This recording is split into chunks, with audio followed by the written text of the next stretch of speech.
For years, Anthropic Claude was known for as a conversational powerhouse on AI that could reason, that could assist, and also solve the complex tasks.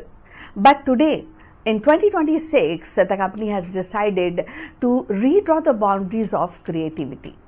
With the debut of Claude Design, Anthropic actually has stepped boldly into the visual arena, and where it offers the tool that transform and to the plain language into a polished and presentation, prototype, and marketing visual. This is not just another AI feature, but it is reimagination of how the idea takes shape. No templates, no plain canvases, just words flowing into images. For entrepreneurs, for educators, and the creators, Claude Design promises speed and accessibility. And for a design industry, it raises the questions about the originality and artistry, and the role of human imagination in the era of machine learning, machine marketing, visual. So let's find out more about this. In the spring of 2026, the Anthropic, the company best known for its conversational AI assist Claude, and unveiled the bold new frontiers.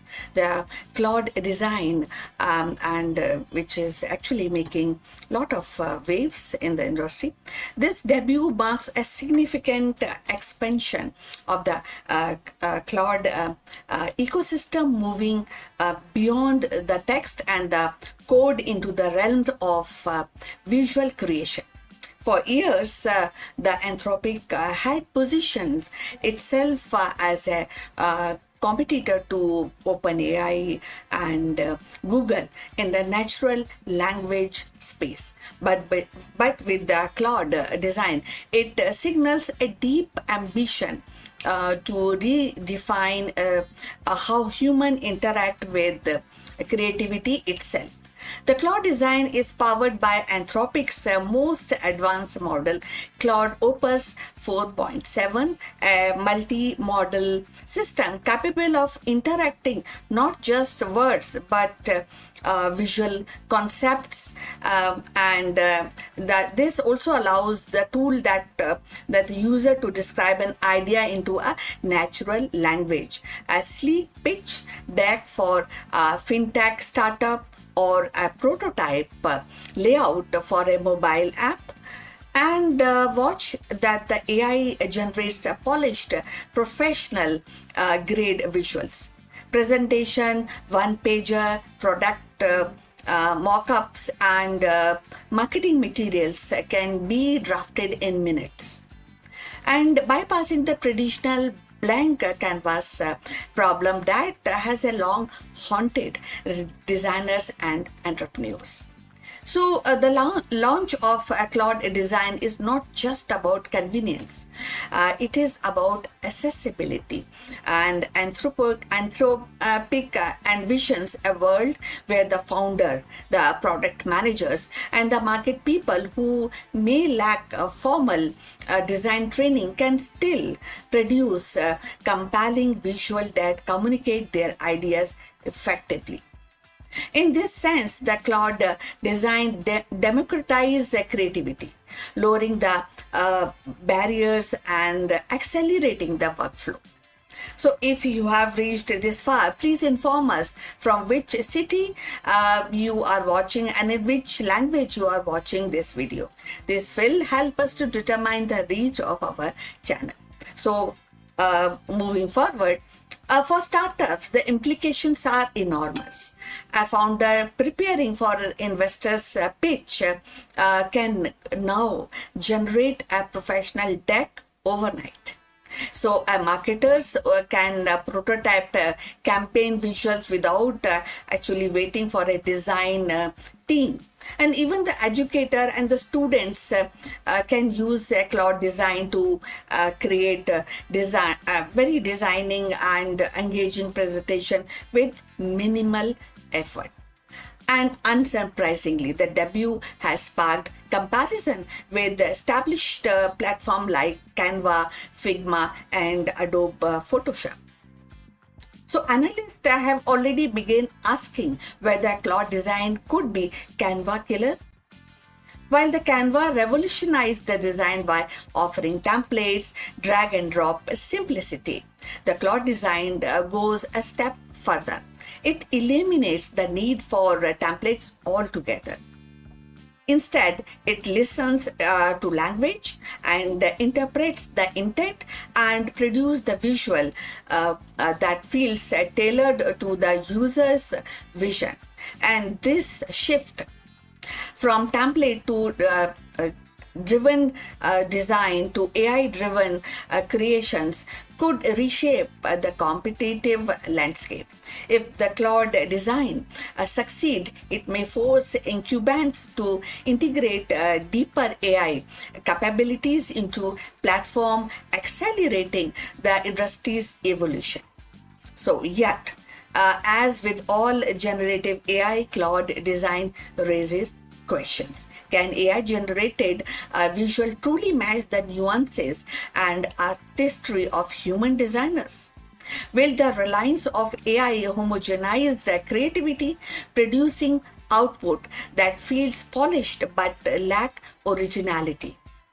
And what of copyright and ownership? Who truly owns a AI generated design, the user or the algorithm? Now, the critics also warn the ethical risk, and just as the test-based AI has misused to generate misinformation, visual AI could be exploited to create misleading prototypes, fake branding, or even the counterfeit the documents. The Anthropic insists that safeguards are in place, but the debate is far from the settled. So, you will also agree that there's a turning point in AI creativity which is on rise. The cloud design debut is more than a product launch. It is turning point in the story of AI creativity. For Anthropic, it represents a strategic pivot from being a text-first company to embrace the multimodal intelligence. And for user, it offers a glimpse of future where the language itself becomes the interface for the design.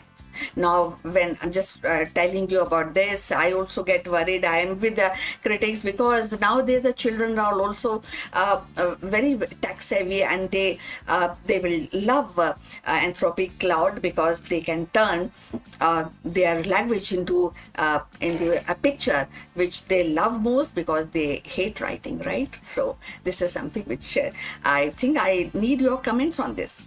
Now, going forward, for a society, it raises the profound question that is there about the role of human artistry in the age where the machine can generate beauty at scale.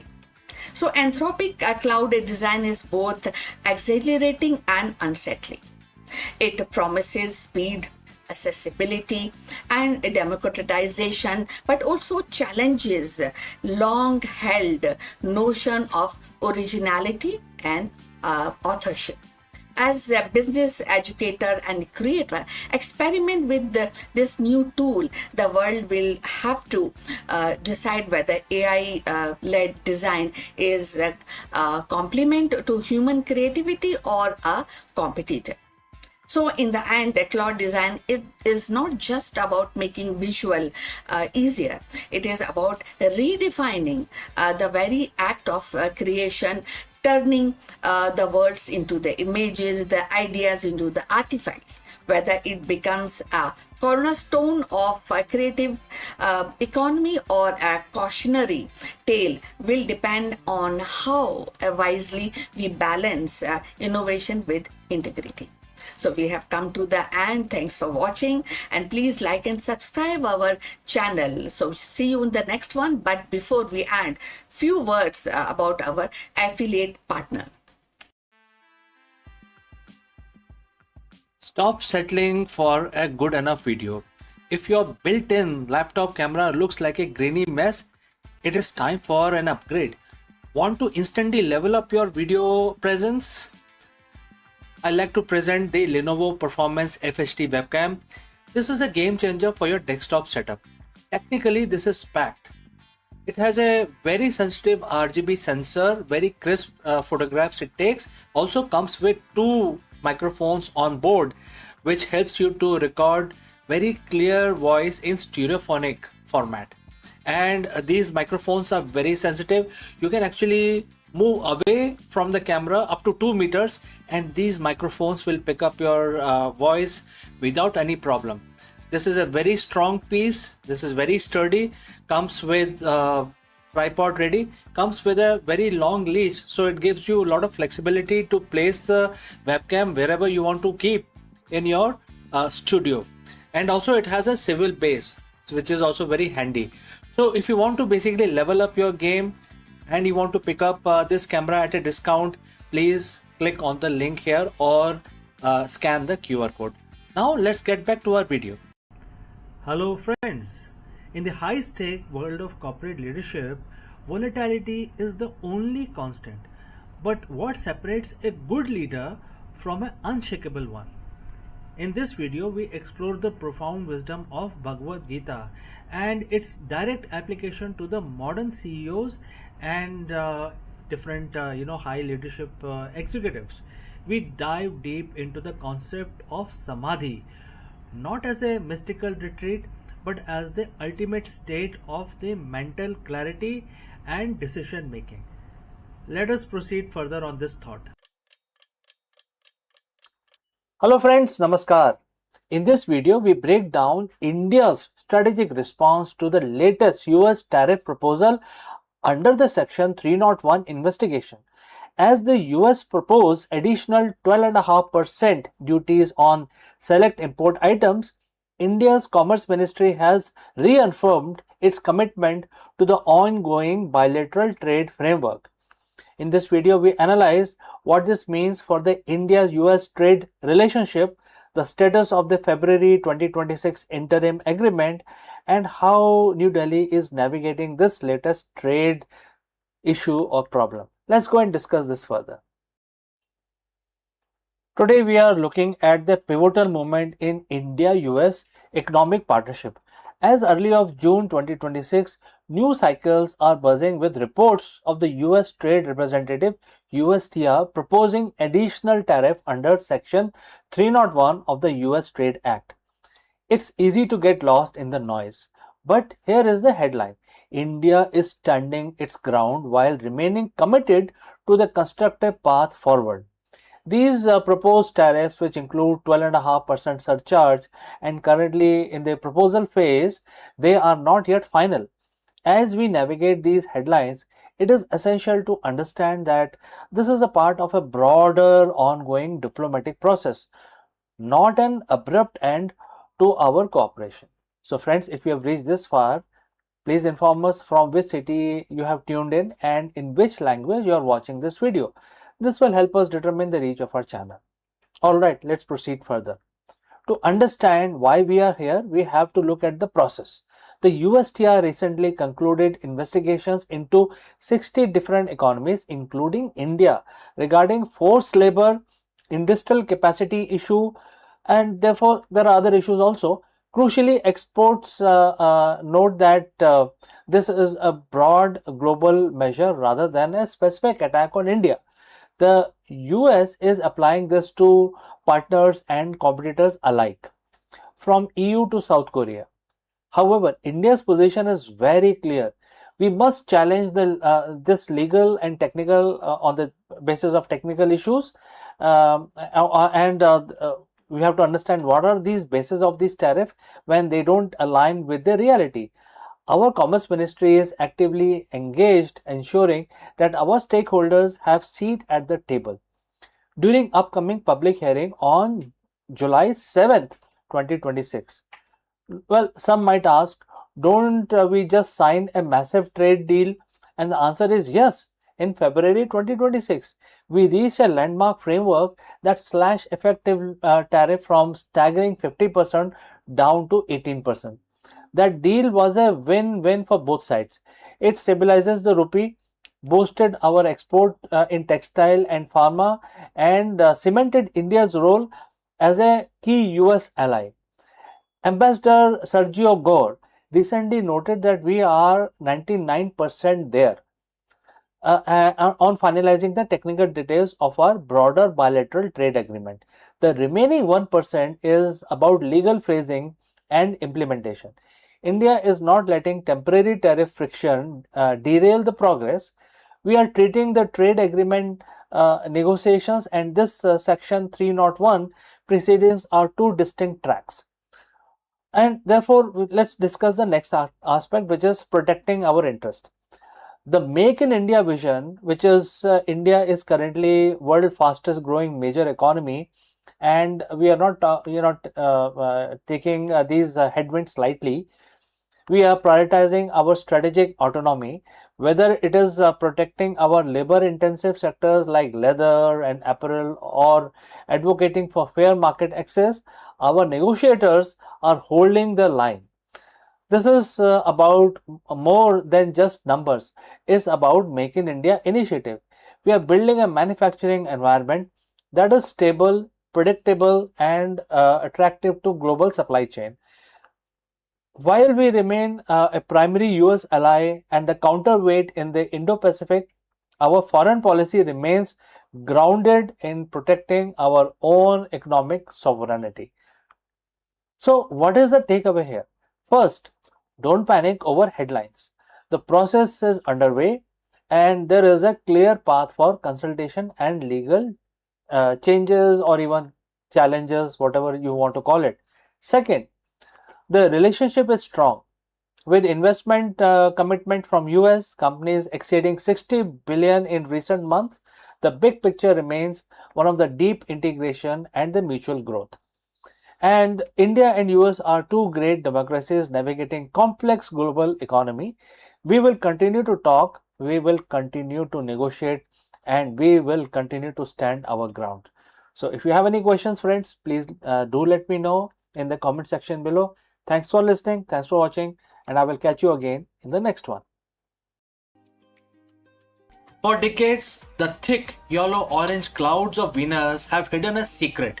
While we have understood the upper atmosphere, the lower haze has remained one of the planetary science's greatest enigma until now.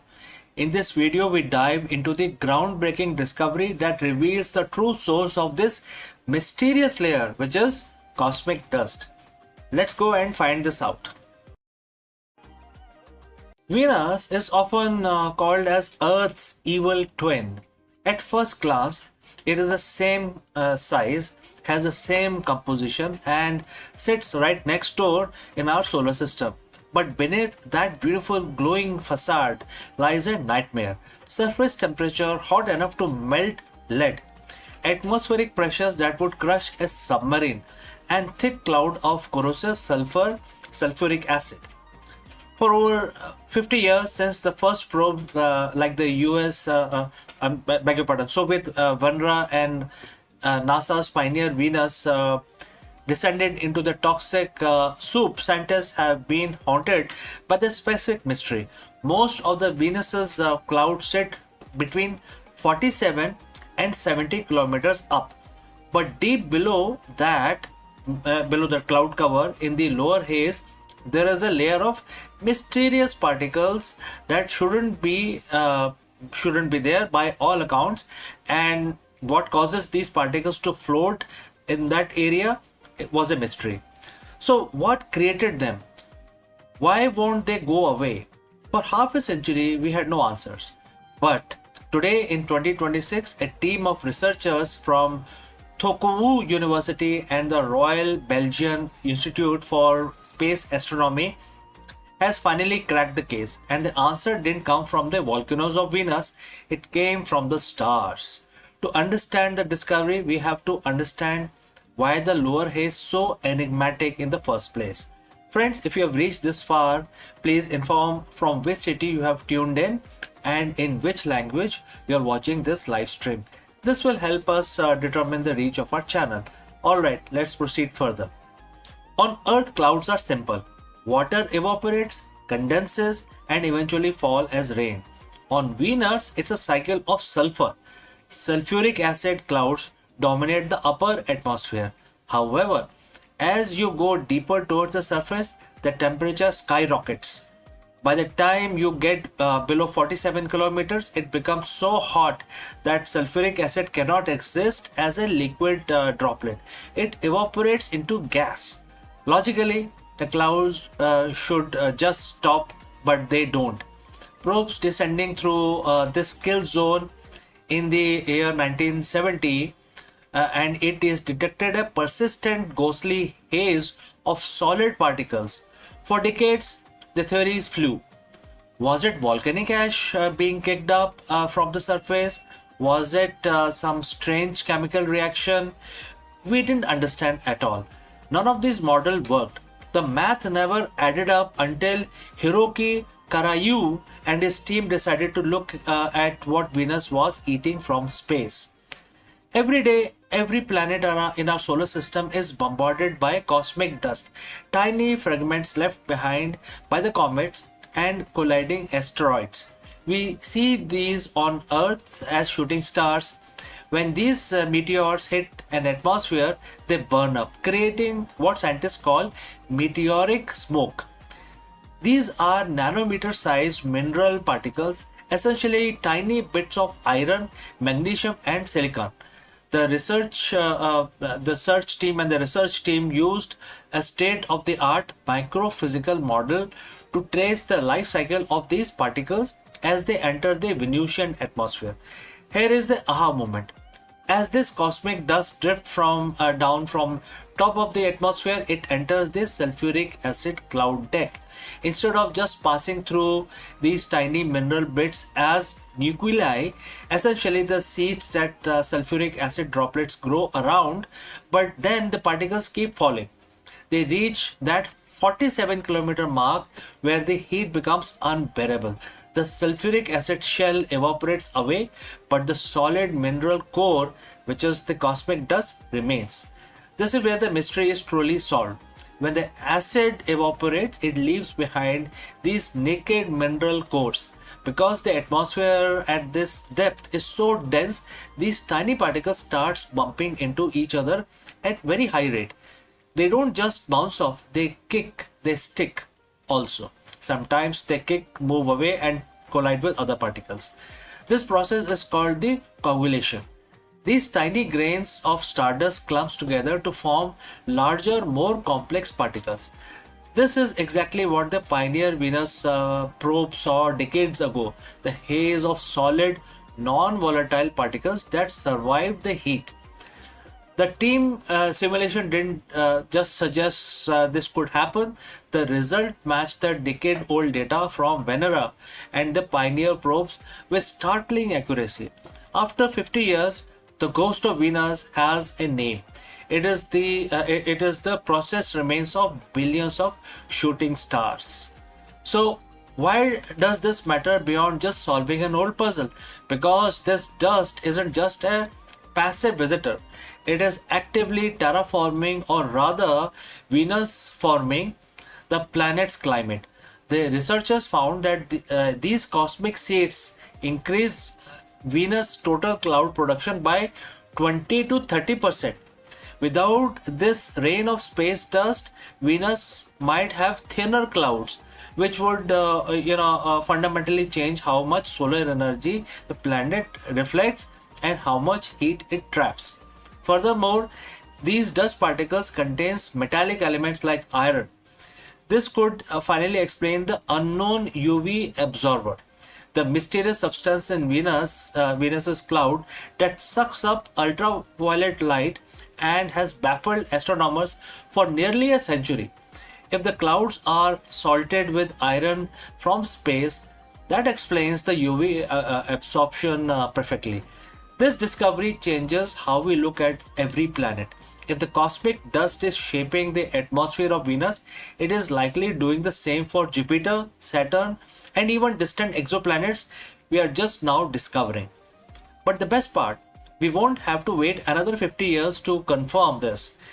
In late 2020s, NASA Da Vinci mission will plunge through Venusian's atmosphere with most advanced sensors ever built. It will taste the air, measure the dust, and hopefully gives us high definition look at the cosmic haze we finally have understood now. The morning star still has many secrets, but thanks to a little bit of stardust and some brilliant modeling, one of its oldest mystery is finally put to rest. So friends, we have come to the end, and I see Megha Sharma joining us from LinkedIn, and she is joining us from Delhi. So Megha Sharma, great, you have informed us about your city. So friend, we have come to the end of our live stream today. Before I leave, a word about our affiliate partner. Stop settling for a good enough video. If your built-in laptop camera looks like a grainy mess, it is time for an upgrade. Want to instantly level up your video presence? I like to present the Lenovo Performance FHD webcam. This is a game changer for your desktop setup. Technically, this is packed. It has a very sensitive RGB sensor, very crisp photographs it takes. Also comes with 2 microphones on board, which helps you to record very clear voice in stereophonic format. And these microphones are very sensitive. You can actually move away from the camera up to 2 meters, and these microphones will pick up your voice without any problem. This is a very strong piece. This is very sturdy. Comes with tripod ready. Comes with a very long leash, so it gives you a lot of flexibility to place the webcam wherever you want to keep in your studio. And also it has a swivel base, which is also very handy. So if you want to basically level up your game and you want to pick up this camera at a discount, please click on the link here or scan the QR code. Now let's get back to our video.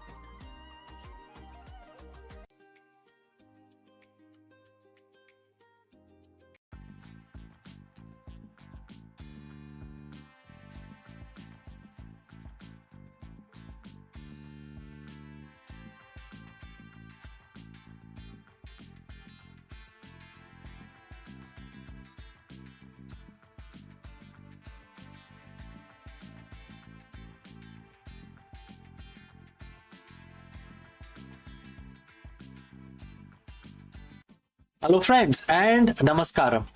What if the secret to stress-free leadership and the ultimate corporate alignment was written thousands of years ago? Therefore, in this video, we break down knowledge mentioned in Bhagavad Gita and translate its timeless wisdom into actionable strategies for the modern business leaders, CEOs, and executives. We will discover how shifting your mindset from ownership to offerings can radically transform your corporate strategy, eliminate executive burnout, and drive purposeful leadership. Whether you are managing a startup or leading a global corporation, learning how to detach from the outcome while elevating daily execution is the ultimate competitive advantage. Let's go. Every year, hundreds of books are published on corporate leadership. We are told to focus on KPIs, OKRs, quarterly earnings, and agile scaling. We buy into the myth that a great CEO is a master controller, someone who can bend the market, the competition, and their teams to their absolute will. But if you look closely behind the glass walls of the modern corner office, you will find a hidden epidemic: executive burnout. And is it an all-time high right now? The pressure to constantly deliver results create a toxic cycle of anxiety, fear of failure, and emotional exhaustion. Why? because the modern business teaches us that we are the sole owner of our outcomes.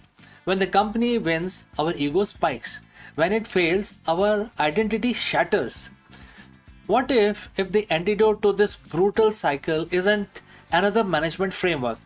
What if the key to ultimate executive alignment and the true peace of mind was written over thousands of years ago on a battlefield? Today we are looking at a single verse from the ancient text, the Bhagavad Gita, which is chapter 9 and verse 27. It offers radical paradigm shift and it basically offers a new kind of blueprint that can upgrade a CEO's internal operating system from stress controller to an aligned, unstoppable visionary. So friends, if you have reached this far, please inform us from which city you have tuned in and in which language you are watching this video. This will determine the reach of our channel. Alright, let's move ahead. So in this chapter, Bhagwan Krishna is speaking to Arjun, a warrior prince facing an overwhelming crisis of duty and identity. In verse 27, Krishna gives him a deceptively simple directive, and the quote starts, "Whatever you do, whatever you eat, whatever you offer, whatever you give in charity, and whatever austerity you can perform, do that, O son of Kunti, as an offering unto me." And the quote closed. Now, at a glance, a corporate executive might look at this and think, this is a religious text about devotion. What does this have to do with my Q3 strategy or managing a multi-million-dollar budget? The answer is everything. Let's break down the language of this verse through the lens of the modern leadership. Bhagwan Krishna outlines 5 years of life, and when you map them into life of a CEO, a spectacular framework emerges. So, whatever you do, the first phrase, this is your core execution. The emails you send, the board meetings you chair, the strategic pivots you execute, etc. Next, whatever you eat. This represents what you consume, not just food, but data, media, energy that you absorb and sustain yourself. Next, whatever you offer. This is your sacrifices.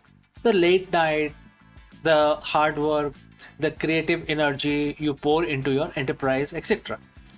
Next, whatever you give in charity.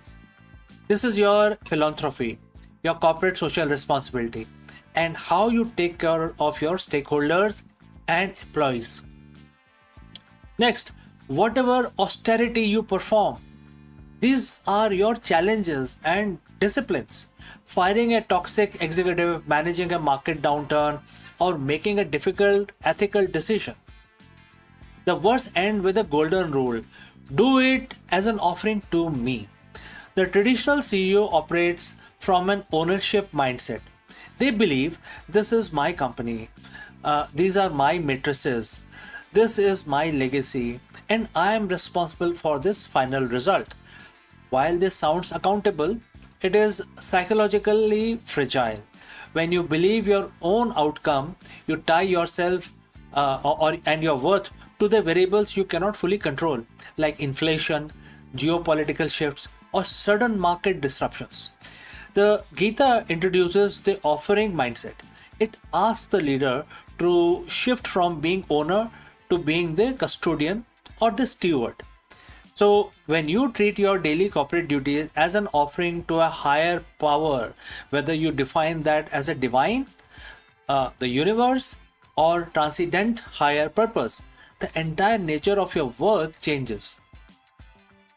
Think about how you behave when you prepare a gift or an offering for someone you deeply respect. You don't cut corners, you don't do a sloppy work, you bring your absolute best. You bring perfection. Therefore, the offering mindset does not make a CEO lazy or passive. In fact, it drives a higher standard of excellence. You build the best product not out of greed or for profit, but because your work is highly devoted. You treat your employees with profound respect because managing them is a sacred duty entrusted to you. So, practically speaking, what happens when a CEO achieves this ultimate alignment? These are three immediate breakthroughs that you can experience. First, immunity to fear and anxiety. When a product launch fails or a funding round fails through an owner spiral into a panic. But an aligned leader says, I put my best intelligence, ethics, and effort into this as an offering. The outcome is not in my hand. This detachment gives you a quite unshakable calm that allows you to pivot rationally while your competitors are panicking. Second, radical ethical clarity. So, if your work is an offering to the divine, you cannot offer something tainted by corruption, deceit, or exploitation. It forces a CEO to naturally align with conscious capitalism. Success is no longer measured solely by the balance sheet, but by the integrity of the process. Third, magnetic leadership. Employees can sense when a CEO is driven purely by ego and personal net worth versus when they are driven by a higher calling. When you lead from a place of offerings, your leadership becomes selfless. That selflessness builds deep, unbreakable trust across your entire organization. So, as we close today, I want to leave you with practical challenges. You don't have to change your corporate structure to implement chapter 9, verse 27. You only have to change your internal intent. Tomorrow morning, before you open your laptop, before you look at your phone, sit at your desk for just 60 seconds. Take a deep breath. Look at your schedule for the day and mentally say this. Every decision I make, every email I write, every conflict I resolve today, I will do it to the absolute best of my ability and I offer it up to the higher good. Take off the heavy, suffocating crown of being the sole controller of your business. Step into your true role as an aligned leader, because when your daily execution meets a timeless vision, you don't just build a successful company, you build a lasting legacy, and you will find peace in the process.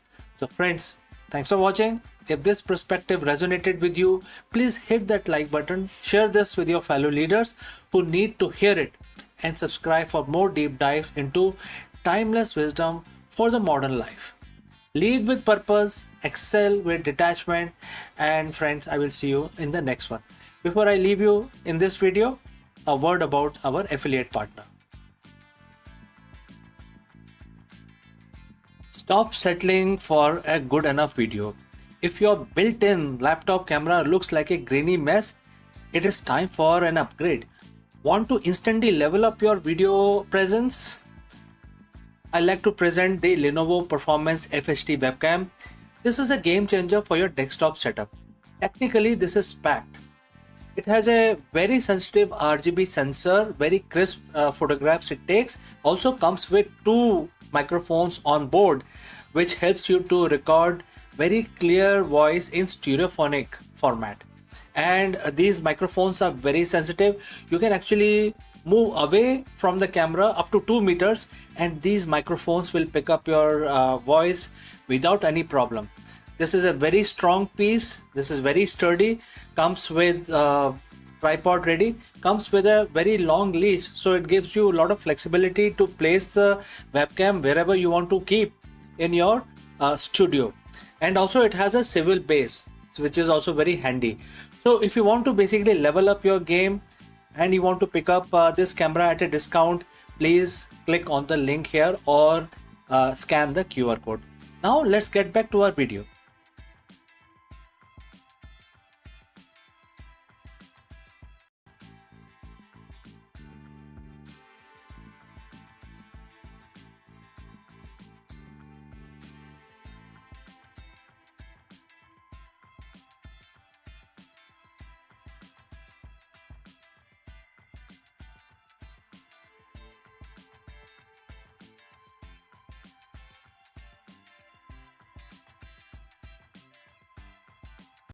Hello friends, welcome. In this video, we decode one of the most profound verses of the Bhagavad Gita to reveal a blueprint for a modern leadership and business's longevity. While the most CEO fear the end of a market cycle or the disruption of their industry, the Gita teaches that dissolution is simply the precursor to a more powerful manifestation. Let us go and discuss this further. Every CEO, every founder, every leader share a common nightmare. That is the end. The end of a product relevance, the end of a market cycle, the end of an era. We spend billions on R&D and strategy just to stave away and stave off the inevitable moment when what we have built is no longer enough. We treat disruption like an enemy and therefore it has to be defeated. But what if the end wasn't a failure? What if it was a biological, even cosmic necessity? Today we are bridging the gap between the modern boardroom and the ancient Vedic philosophy. We are looking at chapter 9, verse 7 of the Bhagavad Gita, where Shri Krishna, Bhagwan Krishna, reveals a concept that can transform your lead, you can scale, and most importantly, how you can pivot.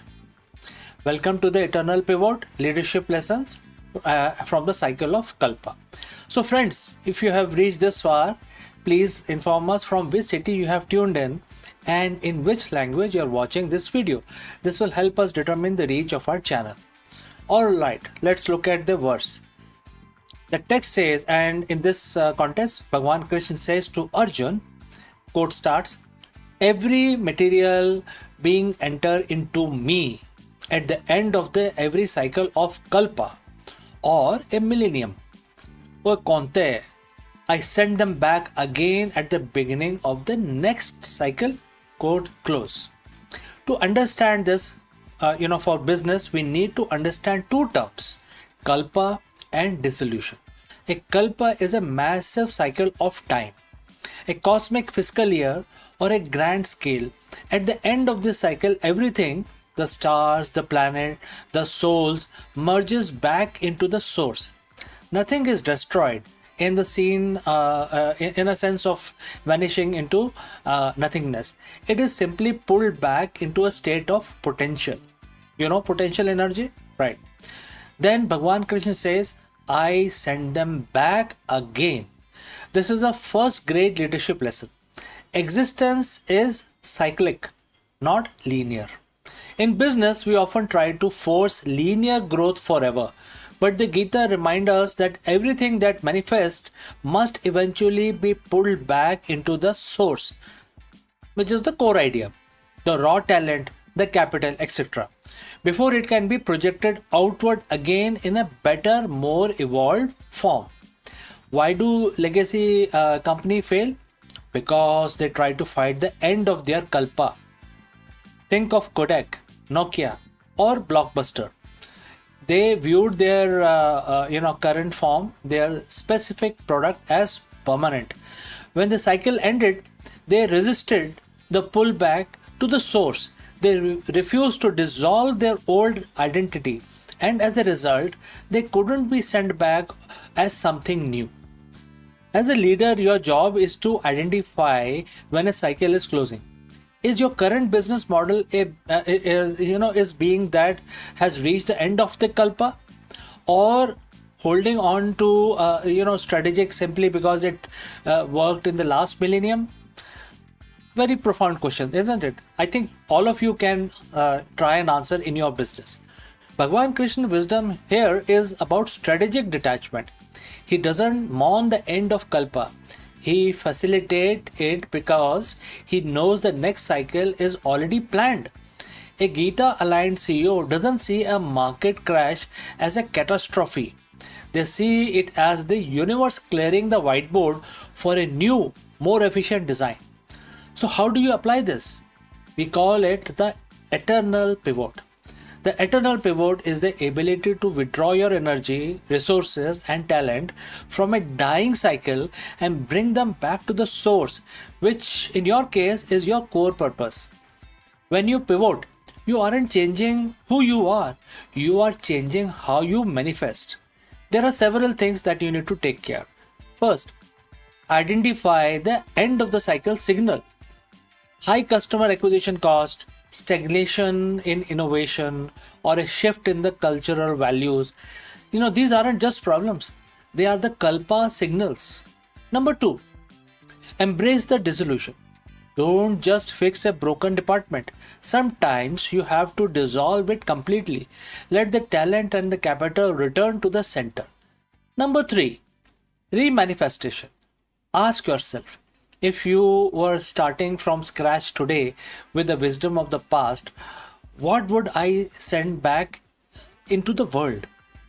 This is exactly what Krishna does. He doesn't just repeat the previous cycle. He sent beings back again, fresh, renewed, and ready for the new era. Leading from the verse 7 means leading with a cosmic perspective. It removes the ego from the pivot. If you believe you are your current product, a pivot feels like a personal death. But if you see yourself as the facilitator of the cycle, like Bhagwan Krishna of your organization, then the pivot becomes your greatest act of creation. You become a leader who's unshakable.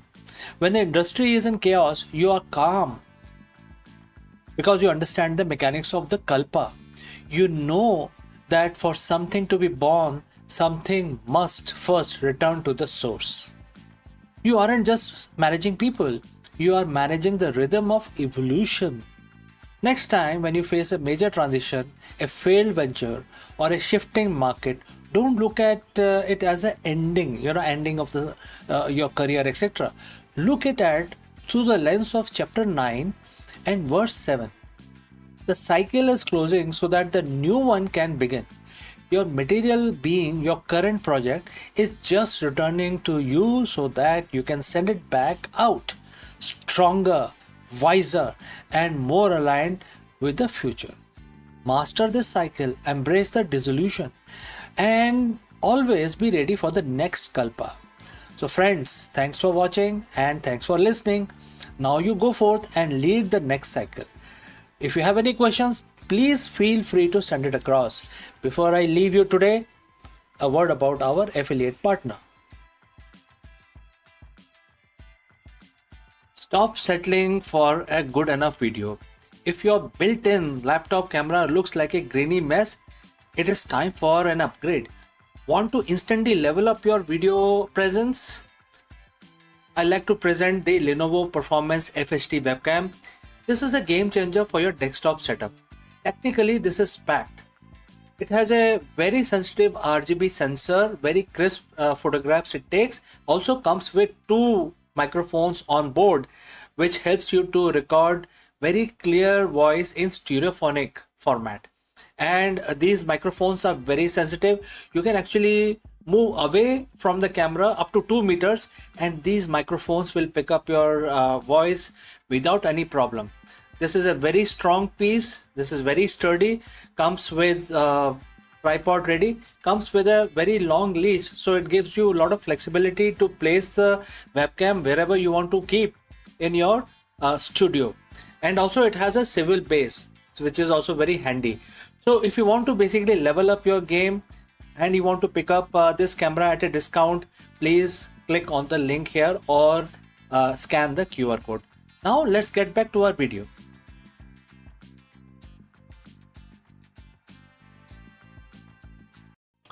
Imagine you're moving into a new apartment, but there is a catch. You have to carry every single piece of furniture, the walls, the plumbing, and the oxygen system on your back while climbing a mountain.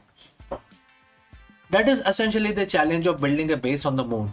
For decades, the dream of lunar colony has been held back by one brutal reality, which is the weight. In the space industry, mass is money. Every extra kilogram of steel or aluminum you send to lunar surface cost a fortune in rocket fuel. Because of this, most proposed moon bases have been small, cramped, and incredibly difficult to scale. But that's about to change now. A Florida based startup called MaxSpace has just unveiled a design that sounds like something out of a science fiction novel, a pop up habitat. They aren't just building rooms, they are building what they call the scalable real estate for the moon. And if they succeed, the era of flags and footprints is over and the era of lunar cities is going to begin. So friends, if you have reached this far, please inform us from which city you have tuned in and in which language you are watching this video. This will help us determine the reach of our channel. Alright, let's proceed further. So why is the max space important? They recently emerged from the stealth with a bold claim. They can provide most habitable volume for the lowest launch mass in history. In April 2026, the company unveiled a subscale version of their expandable habitat, proving that this isn't just a digital render, it's a physical hardware. Led by the co-founder Salim Mia and Aaron Kammer, MaxSpace is leveraging over 30 years of material science knowledge and what they call the practical readiness of the materials to solve the hardest problem in lunar exploration. The core idea is very simple. Instead of sending a rigid metal tube that is mostly empty space, you send a highly compressed, ultra strong fabric envelope. One of it hits the lunar surface, it pops up and expanding to 20 times its original stored volume. Think about that. One single SpaceX Falcon 9 rocket, a workhorse of the modern space flight, could theoretically launch a fully equipped habitat with 350 cubic meters of volume. To put that in perspective, that's about a third of the entire habitable volume of the International Space Station, delivered in a single relatively cheap launch. Now, I know what you're thinking. Inflatable on the moon. Well, isn't that just a giant balloon waiting to pop? It's a very fair question. The lunar environment is a nightmare. Temperatures swing between 107 degrees in the sun to minus 153 in the shade. There is no atmosphere to stop micrometeorites, and radiation from solar flare can be lethal. But MaxSpace design isn't a balloon. It's an engineering marvel made of interwoven layer of advanced materials like Kevlar and specialized polymer bladders. Why this is actually better than metal? There are several reasons, starting with the debris protection. This is the first reason. Rigid metal hull can actually shatter or spall when hit by a high-speed space dust. Expandable layer absorbs the disperse the impact energy much like a bulletproof vest. Second is the radiation shielding. Because these habitats are so large, once expanded, they can be outfitted with internal shieldings or even covered with lunar regolith, which is the moon soil or moon dirt, whatever you want to call it, and that will create a massive radiation proof bunker. Number 3 is the mass to volume ratio. In a rigid module, the walls have to be thick enough to handle launch vibration and internal pressures. With an expandable, the walls are optimized for the pressure of the space, making them lighter and stronger per square inch. The company calls this scalable real estate because it allows for a modular approach. You don't just build one room, you link them together. You can have a pop-up lab, a pop-up greenhouse, and pop-up sleeping quarters, all connected by a pressurized tunnel. This news couldn't come at a better time. We are currently in the middle of Artemis era. As of April 2026, Artemis 2 has successfully returned from its lunar flyby. marking the first humans to have seen the far side of moon with their own eyes since 1972. NASA is now laser focused on Artemis 4 and Artemis 5, which are targeted for 2028. Artemis 5 is going to be very interesting because it's specifically where the moon base phase begins. NASA recently announced they are moving away from the Lunar Gateway space station concept in favor of a permanent surface infrastructure. They want to stay on the surface of the moon. And this is where the Max Space and the Voyager Technologies partnership comes in reality and becomes more real. The company behind the Starlab, in fact, the Voyager, you may be knowing, is the company behind this Starlab space station, and has made a multi-million-dollar investment in Max Space to ensure this tech is ready for the Artemis mission. Now, what is the goal? By the late 2020s, instead of astronauts living out of their lander for a week, they will move into these max space habitat for months at a time. This tech turns a visit into a colony. So that is a very clear goal. What is the next step now? Max Space isn't going straight to the moon. First, they have to prove it their system works in vacuum of Earth's orbit. Their first flight, known as the mission Evolution, is scheduled for 2027 as a ride share on a Falcon 9. This will be a smaller prototype to validate the deployment sequence and structural integrity. If that works, the sky, or rather the lunar South Pole, is the limit.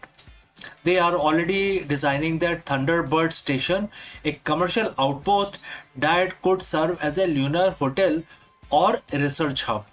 For 60 years, we have thought about space station, the moon bases, as cold metallic cylinders, but the future of human life beyond Earth might be softer, lighter, and much, much bigger. Max Space is betting that the key to cosmos isn't building bigger rockets, but building smarter houses. If they are right, the first pop-up colony on the moon won't just be a scientific outpost. It will be the first real piece of lunar real estate in human history. Now, the question is, if you could book a room in a pop-up lunar hotel in 2030, would you go to moon? I would like to know your answer. So friends, thanks for watching. If you want to stay updated on the race to build the first moon base, hit that subscribe button and check out our other videos on Artemis program. Before I go, a word about our affiliate partner. Stop settling for a good enough video.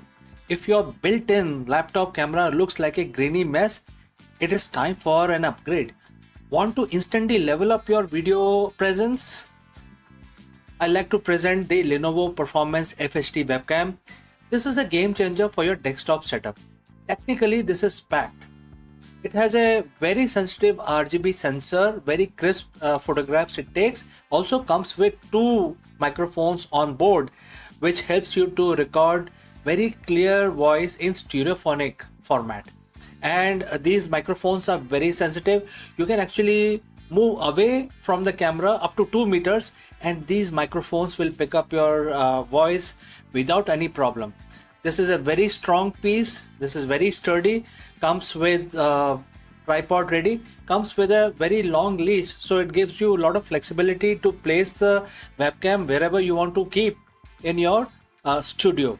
And also it has a swivel base, which is also very handy. So if you want to basically level up your game and you want to pick up this camera at a discount, please click on the link here or scan the QR code. Now let's get back to our video.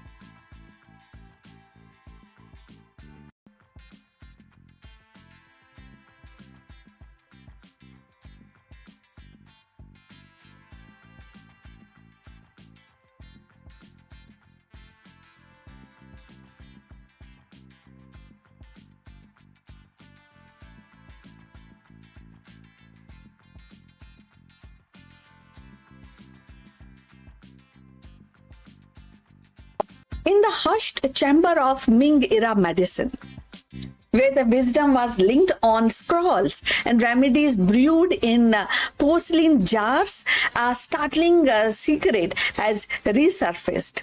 An anesthetic formula centuries ahead of its time. More than a potion, it was a calculated blend of herbs, philosophy designed to silence the pain and study the spirit. This discovery does not just rewrite medical history, it reveals a civilization that understood the delicate frontier between consciousness and oblivion, compassion and science. So the Ming dynasty, often celebrated for its art and for its architecture, now stands illuminated as a pioneer in surgical sophistication. A proof that the quest to ease human suffering is as old as civilization itself. So let's find out more about this. The corridors of history often conceal treasures that redefine our understanding of human ingenuity.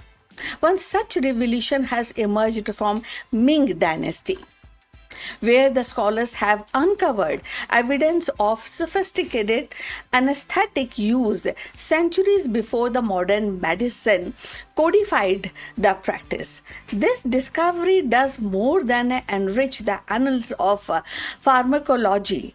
It illuminates the depth of Chinese medicine philosophy and its seamless blend of science, ritual, and pragmatism.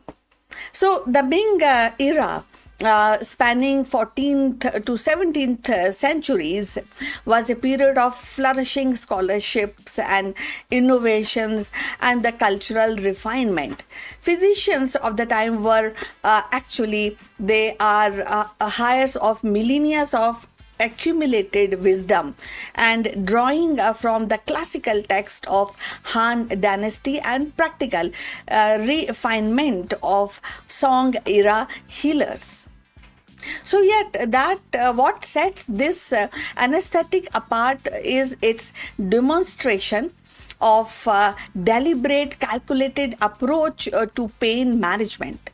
Far from being a crude concoction, it was actually carefully blended mixture of herbal compound designed to dull the sensation, calm the spirit, and allow surgical interventions to proceed with minimal suffering.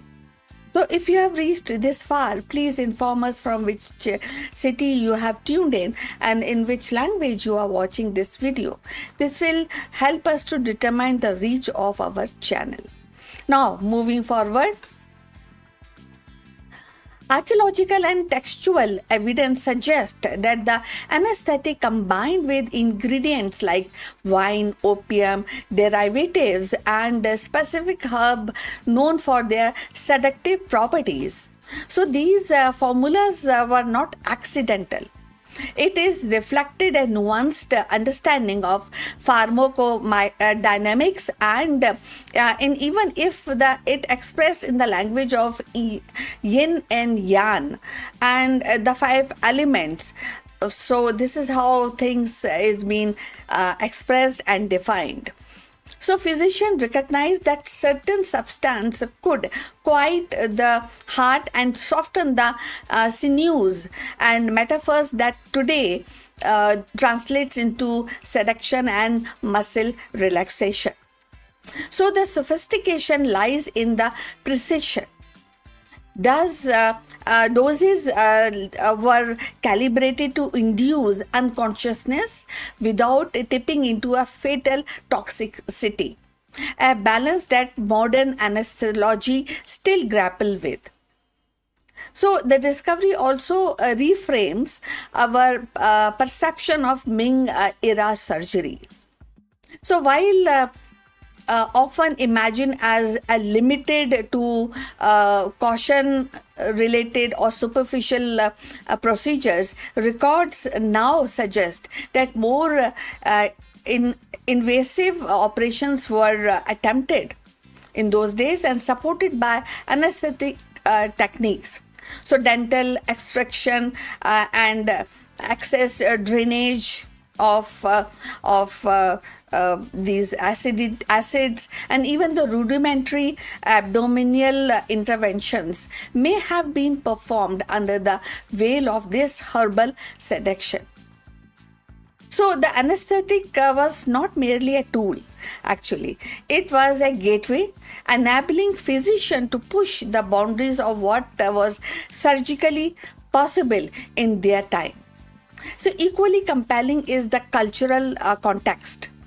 So in Ming philosophy, medicine was never actually divorced from the morality and cosmology. The act of easing the pain was not only a technical achievement but a moral duty aligned with the Confucian's ideals of benevolence and Taoist principle of harmony.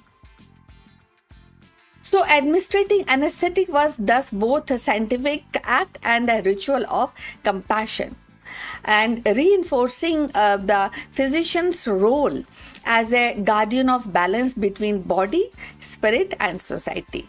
For the modern science, the implications are profound.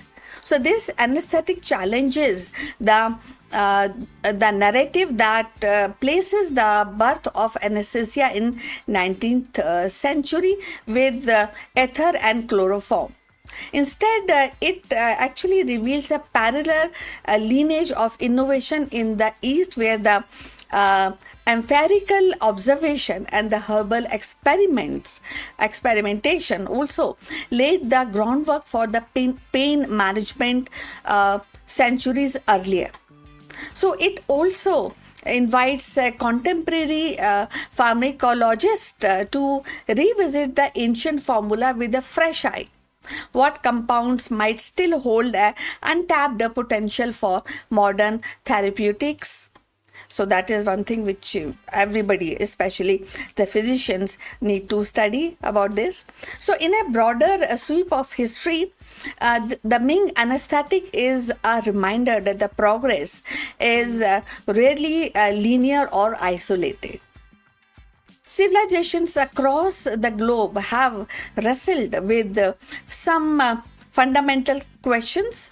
How do we alleviate suffering, or how do we decrease the suffering and elevate the kind of health of mankind? How do we transform knowledge into healing? So the answer, whether inscribed in bamboo, slips or parchment or digital code, the converge is the shared human pursuit of mastery over pain. So pain management is definitely a very, very deep, it gives a deep impact, and at the same time it requires a kind of a profound treatment by surgeons and doctors even today. So ultimately, the uncovering of this anesthetic is not just a scientific milestone. It is a testament of enduring sophistication of Chinese medicine. It shows that centuries ago, physicians were already navigating the delicate frontier between consciousness and oblivion, and wielding herbs and philosophy with a precision that resonates even today. So in their hand, the anesthesia was more than a chemistry. It was a compassion distilled into a practice, a bridge between tangible body and the intangible spirit.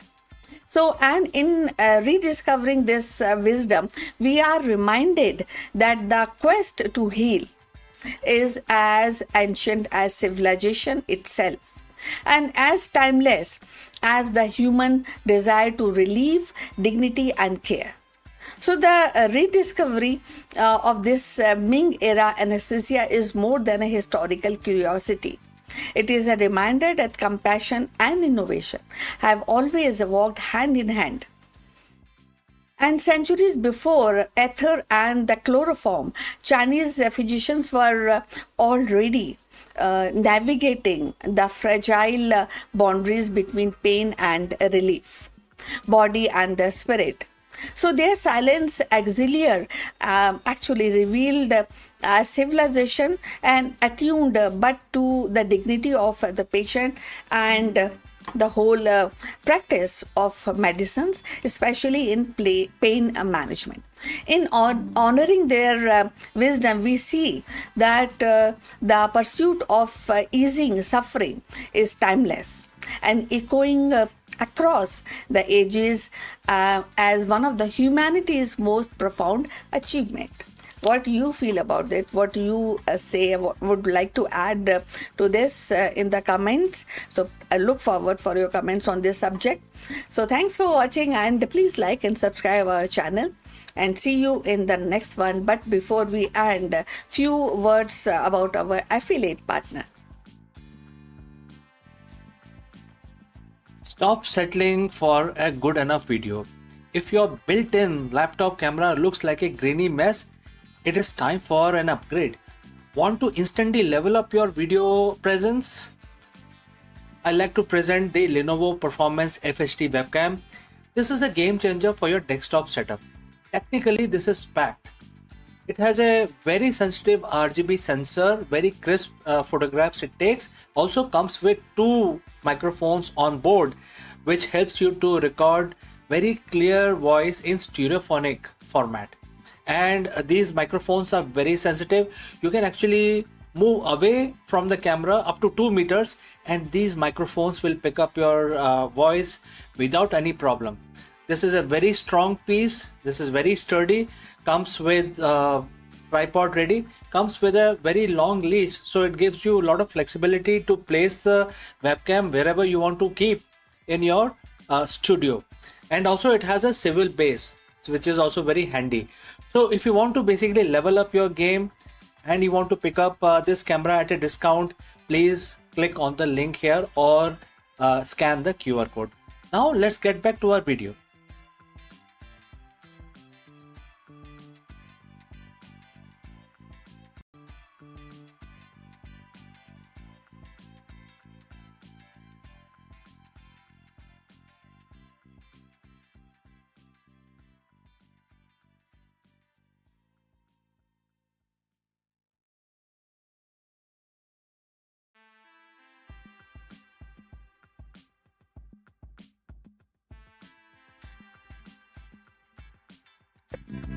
Hello friends, welcome.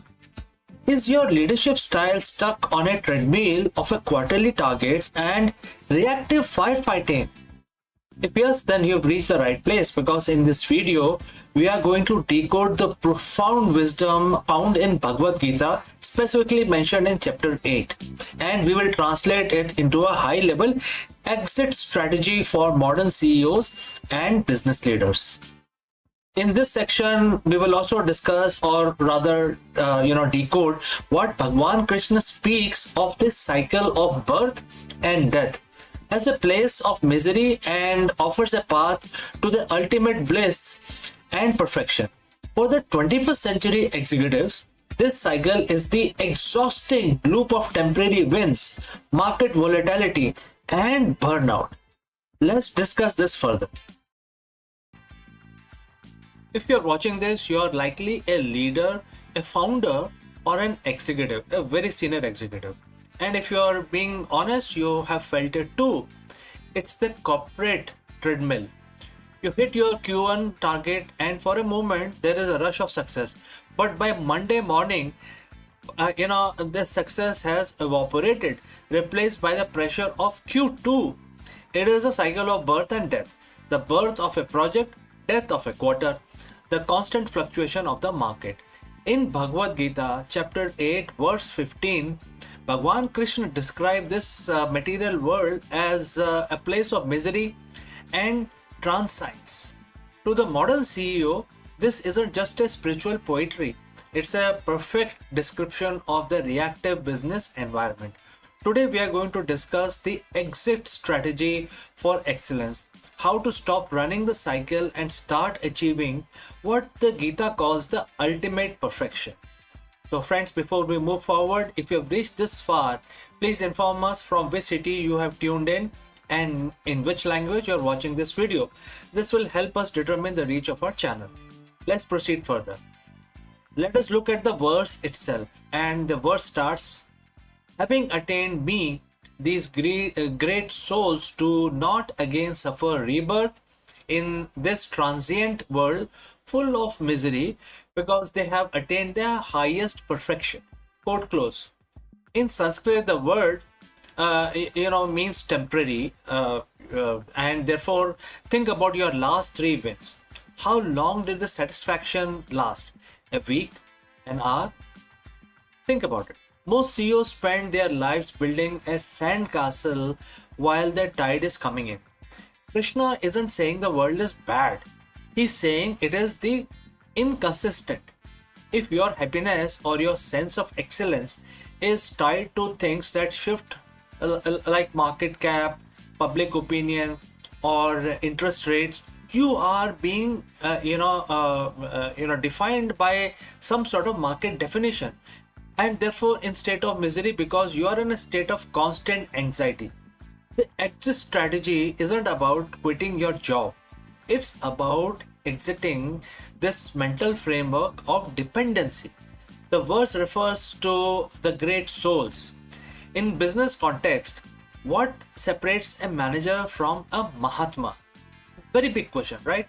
So let me try and explain this.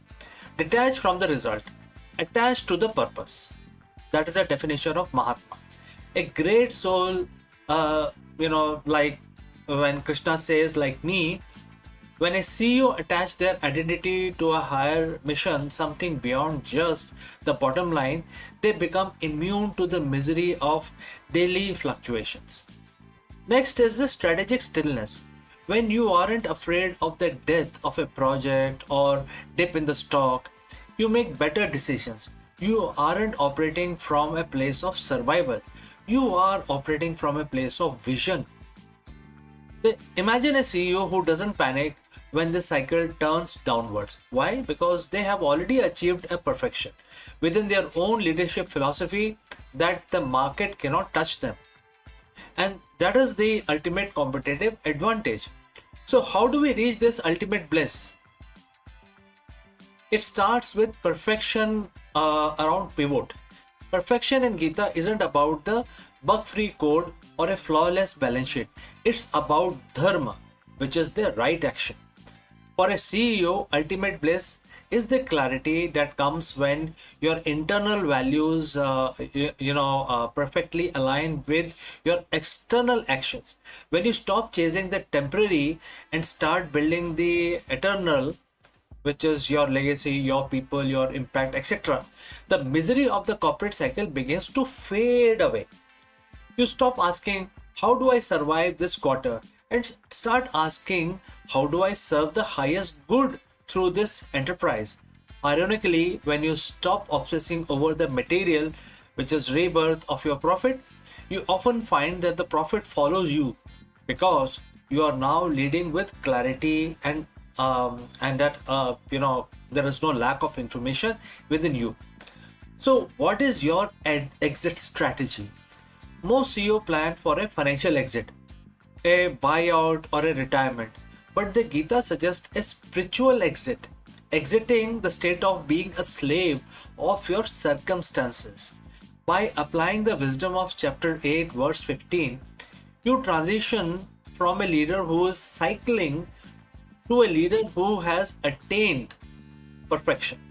You move from misery of the transient to the bliss of transcendent. Next time you feel the wall closing in or the pressure of cycle mounting, remember, you are a great soul.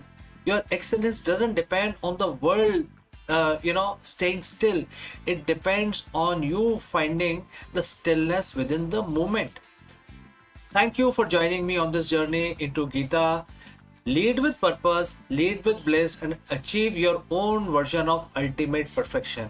If you have any questions, please do not hesitate to send it across, and I will see you again in the next one. Before I part ways today, let me say a few words about our affiliate partner. Stop settling for a good enough video. If your built-in laptop camera looks like a grainy mess, it is time for an upgrade. Want to instantly level up your video presence? I like to present the Lenovo Performance FHD webcam. This is a game changer for your desktop setup. Technically, this is packed.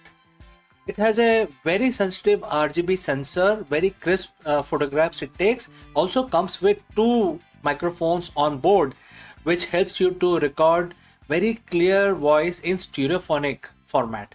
And these microphones are very sensitive. You can actually move away from the camera up to 2 meters, and these microphones will pick up your voice without any problem. This is a very strong piece. This is very sturdy. Comes with tripod ready. Comes with a very long leash, so it gives you a lot of flexibility to place the webcam wherever you want to keep in your studio. And also it has a swivel base, which is also very handy. So if you want to basically level up your game and you want to pick up this camera at a discount, please click on the link here or scan the QR code. Now let's get back to our video.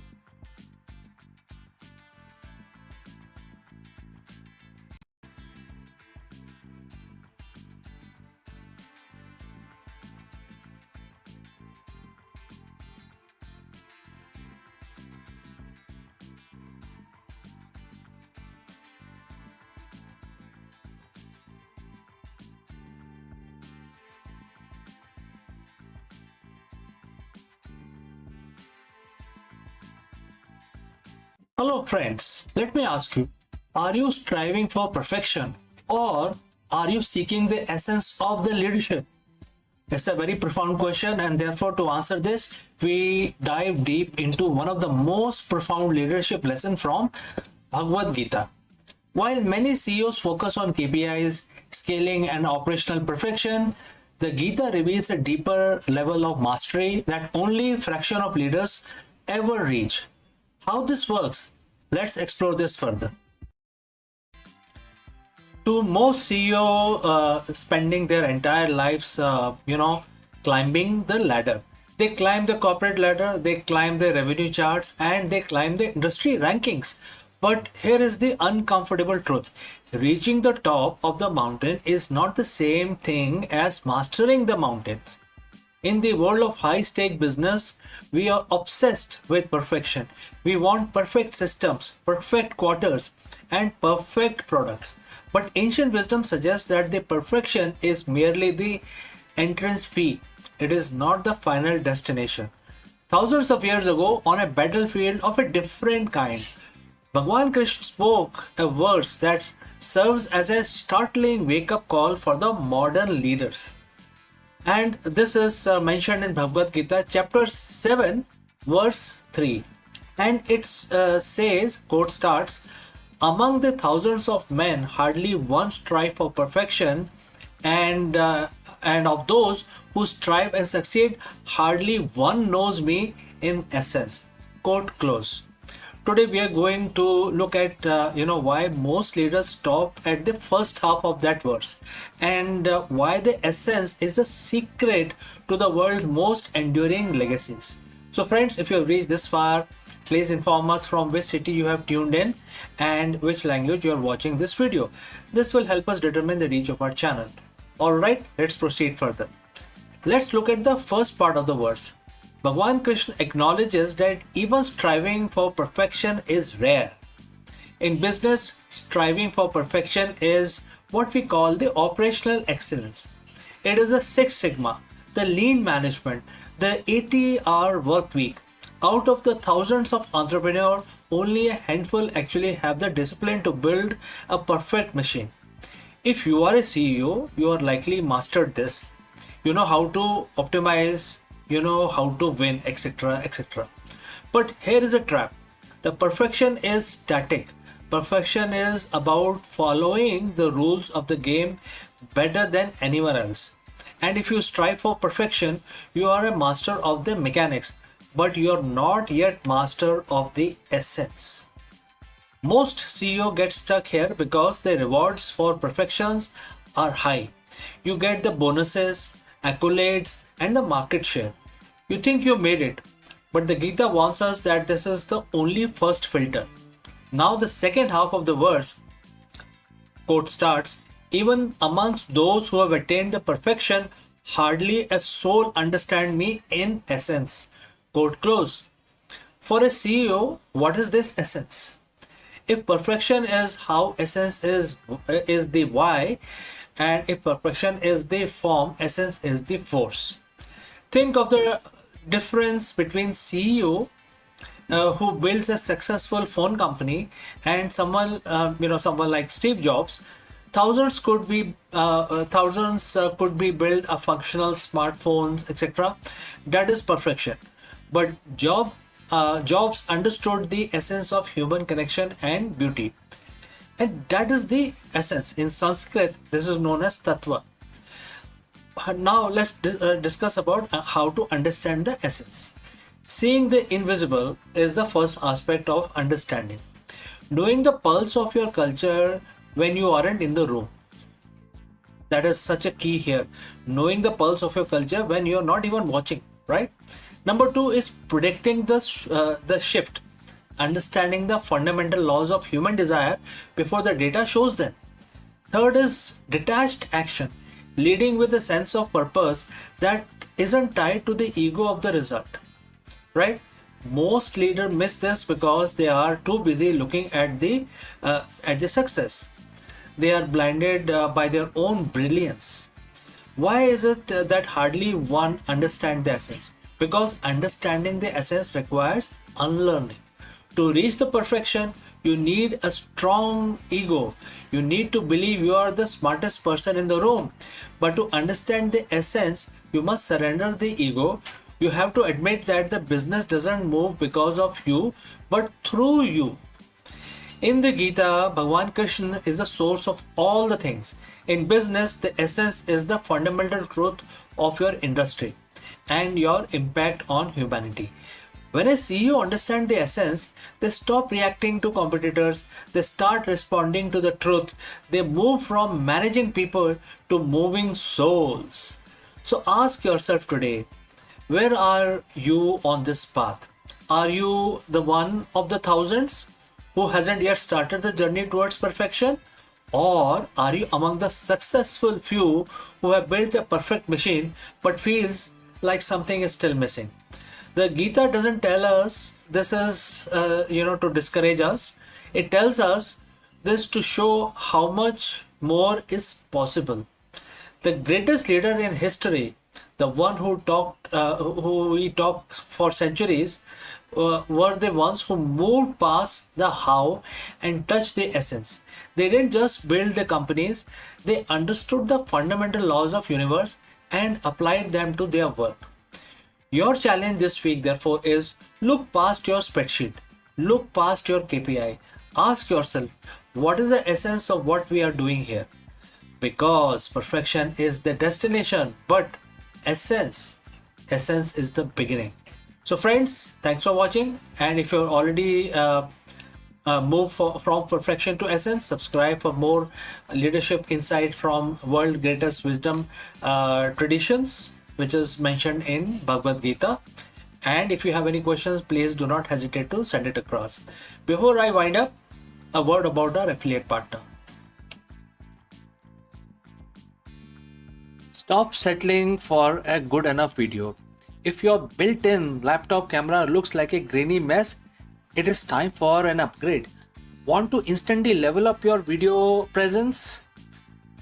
I like to present the Lenovo Performance FHD webcam. This is a game changer for your desktop setup. Technically, this is packed. It has a very sensitive RGB sensor, very crisp photographs it takes. Also comes with 2 microphones on board, which helps you to record very clear voice in stereophonic format. And these microphones are very sensitive. You can actually move away from the camera up to 2 meters and these microphones will pick up your voice without any problem. This is a very strong piece. This is very sturdy. Comes with tripod ready. Comes with a very long leash, so it gives you a lot of flexibility to place the webcam wherever you want to keep in your studio. And also it has a swivel base, which is also very handy. So if you want to basically level up your game and you want to pick up this camera at a discount, please click on the link here or scan the QR code. Now let's get back to our video.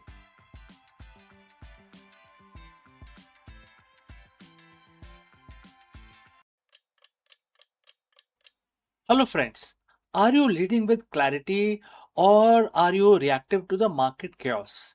In this video, we break down one of the most powerful management philosophies ever written, and that is Bhagavad Gita, mentioned in chapter 2 very clearly in verse 15. While the modern business culture often celebrates the hustle, the ancient wisdom teaches that the truly elite leader possesses something far more rare, which is equanimity.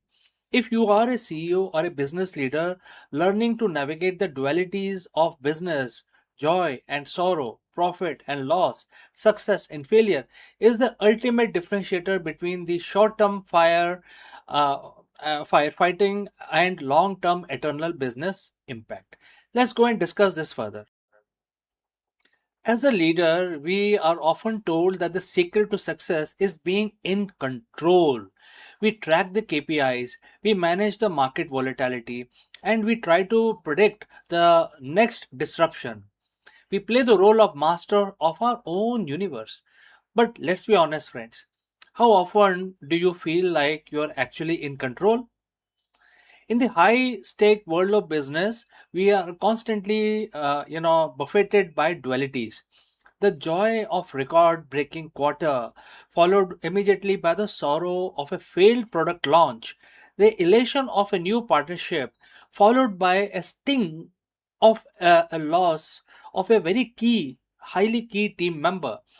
If your mental state is tied to these external fluctuations, you aren't leading, you are actually reacting. Today, I want to share a 7,000-year-old secret from Bhagavad Gita that flips this entire paradigm on its head. It is a secret to not just surviving the chaos, but mastering it.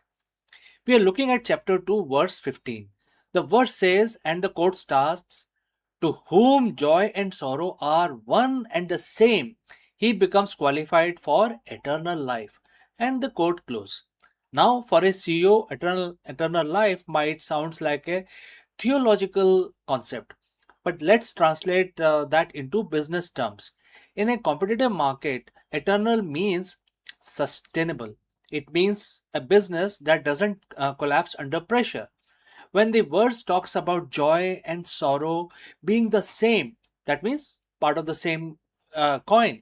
It isn't telling you to become a robot. It is teaching you equanimity. Imagine a balance scale like the one that you see everyday life in your real life. If your joy is too high, you get complacent. If your sorrow is too deep, you get paralyzed. The goal of the elite leader is to find this center point. It is the ability to look at the massive gain and massive losses and recognize them both as a transient data point. When you achieve that, you stop being a victim of your circumstances and start being the architect of your strategy. Think of this as a Jedi master, Jedi mindset of the boardroom. In the image, you know, you can imagine that you are building a lightsaber. Why? Because as a Jedi master, Jedi strength doesn't come from aggression, it comes from disciplined mind. How do we apply this in real company, in real life situation? First, detach from the outcome. You have to care deeply about the effort, the mission, the product, the team, but you must be detached from the temporary score of the market. Next, 24-hour rule. When something great happens, you don't get high. When something disastrous happens, you don't get too low. Take 24 hours to let the initial emotional spike settle before making any decision, any kind of decisions, right? So you actually follow a 24-hour rule.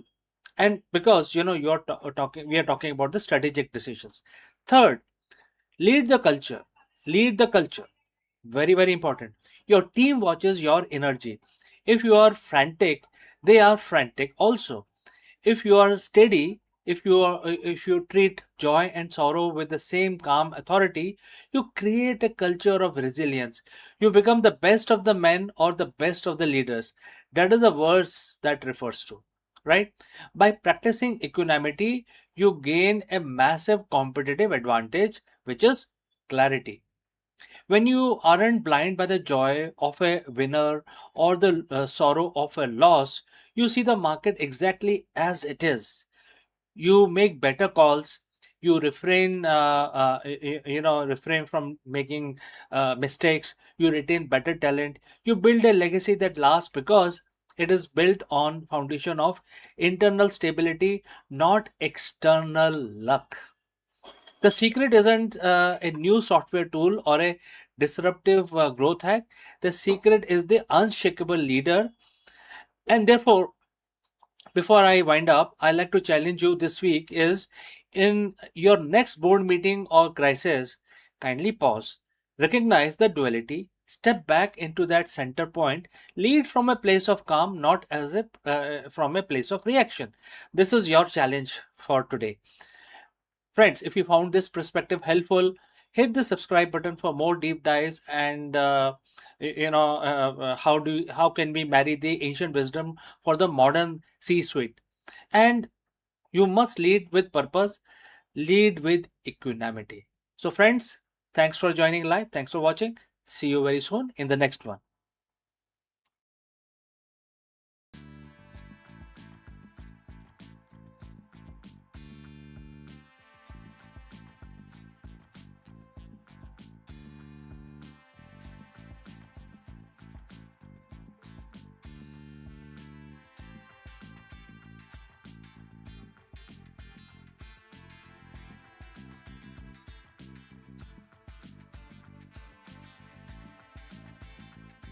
Long before forests rustled with the leaves and vertebrates carved their path across the continent, the earth was silent stage of stone and shallow seas. Into this barren expanse creep the first arthropods, segmented, many legs being, and whose fossilized remain now tells a story of audacity and survival. Among them, the ancestor of centipedes became unlikely trailblazer, and their armored bodies and jointed limbs carried them from water's edge onto the unclaimed soil. So let's find out more. In the dim corridors of Earth's deep past, long before the forests shaded their continents or vertebrates roamed the land, the first arthropods began their tentative march from water to soil. Among them were the ancestors of centipedes, multi-segmented pioneers whose fossilized remains now whisper the story of one of the life's most daring conquests, the colonization of land. So the recent fossil discoveries exclusively preserved in ancient strata reveal that these creatures possessed adaptation for more mere survival. So hardened exoskeleton and shielded them from the desiccation.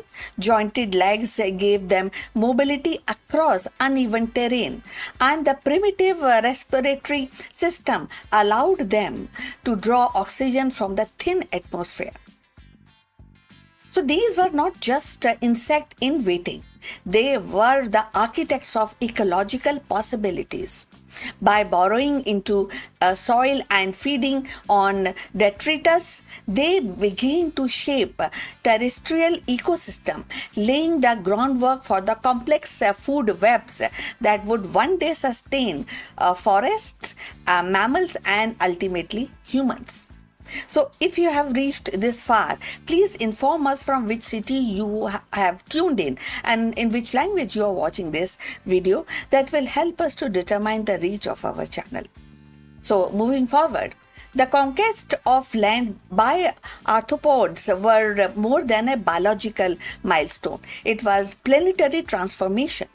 With their arrival, the barren continents became animated landscape, and nutrients cycle accelerated, and organic matter decomposed more efficiently, and the soil itself became fertile. So, in essence, these early centipedes ancestors were the engineer of habitability, turning rock into earth. And if we think about 2026 and beyond, the resonance of their journey is striking. Humanity now stands at its own frontier of planetary conquest, the dream of colonizing Mars and beyond. So, just as arthropods once solved the puzzle of breathing air and resisting dryness, we grapple with the challenges of sustaining life in alien environment.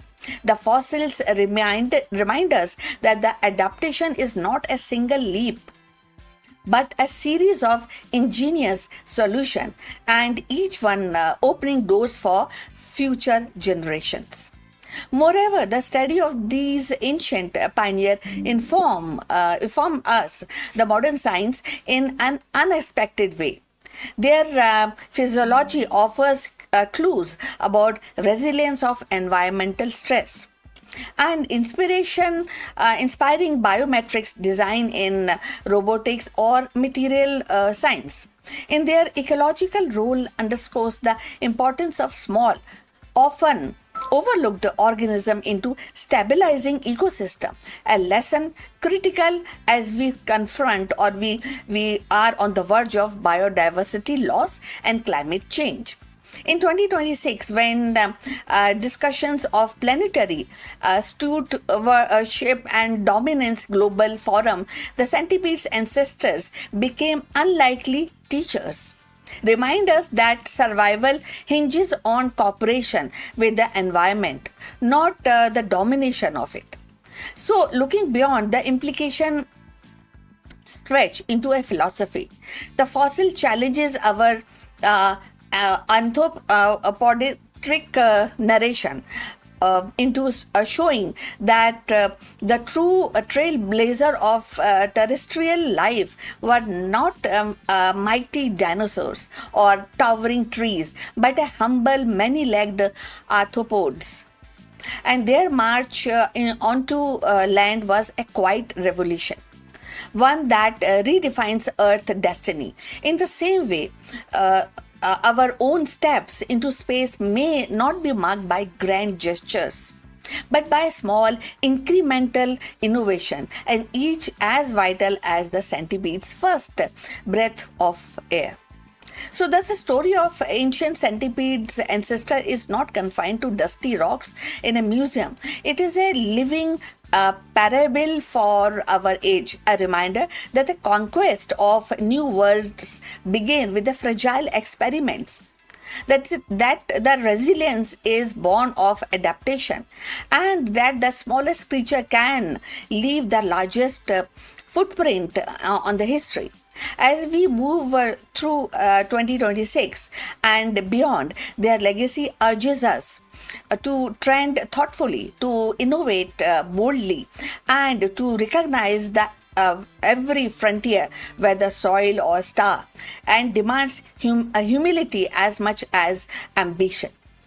So the march of those many-legged pioneers was not just a step into the soil, it was the first rehearsal of resilience, the earliest proof that life could reinvent itself to meet new frontiers. And in their quiet conquest, they transformed a barren stone into a fertile earth. And in doing so, they wrote the opening chapter of terrestrial history. As we stand in 2026, poised at our own threshold of planetary exploration, their legacy echoes across the time. Survival is born of adaptation. Progress is carved by persistence, and the smallest step can alter the destinies of the world.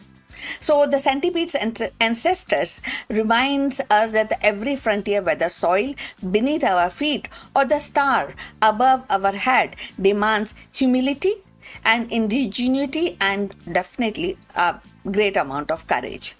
So we have come to the end of this subject. I will look forward for your comments on this subject.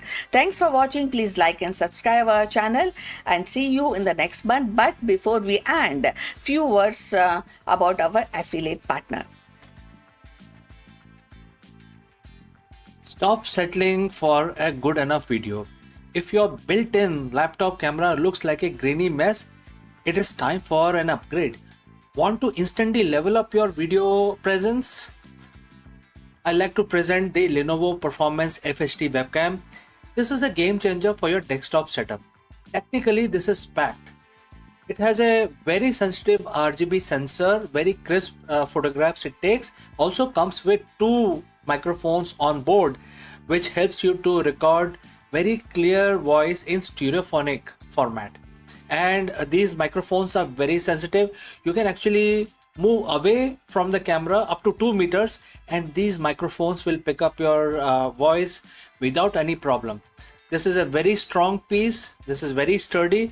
Comes with tripod ready. Comes with a very long leash, so it gives you a lot of flexibility to place the webcam wherever you want to keep in your studio. And also it has a swivel base, which is also very handy. So if you want to basically level up your game and you want to pick up this camera at a discount, please click on the link here or scan the QR code. Now let's get back to our video.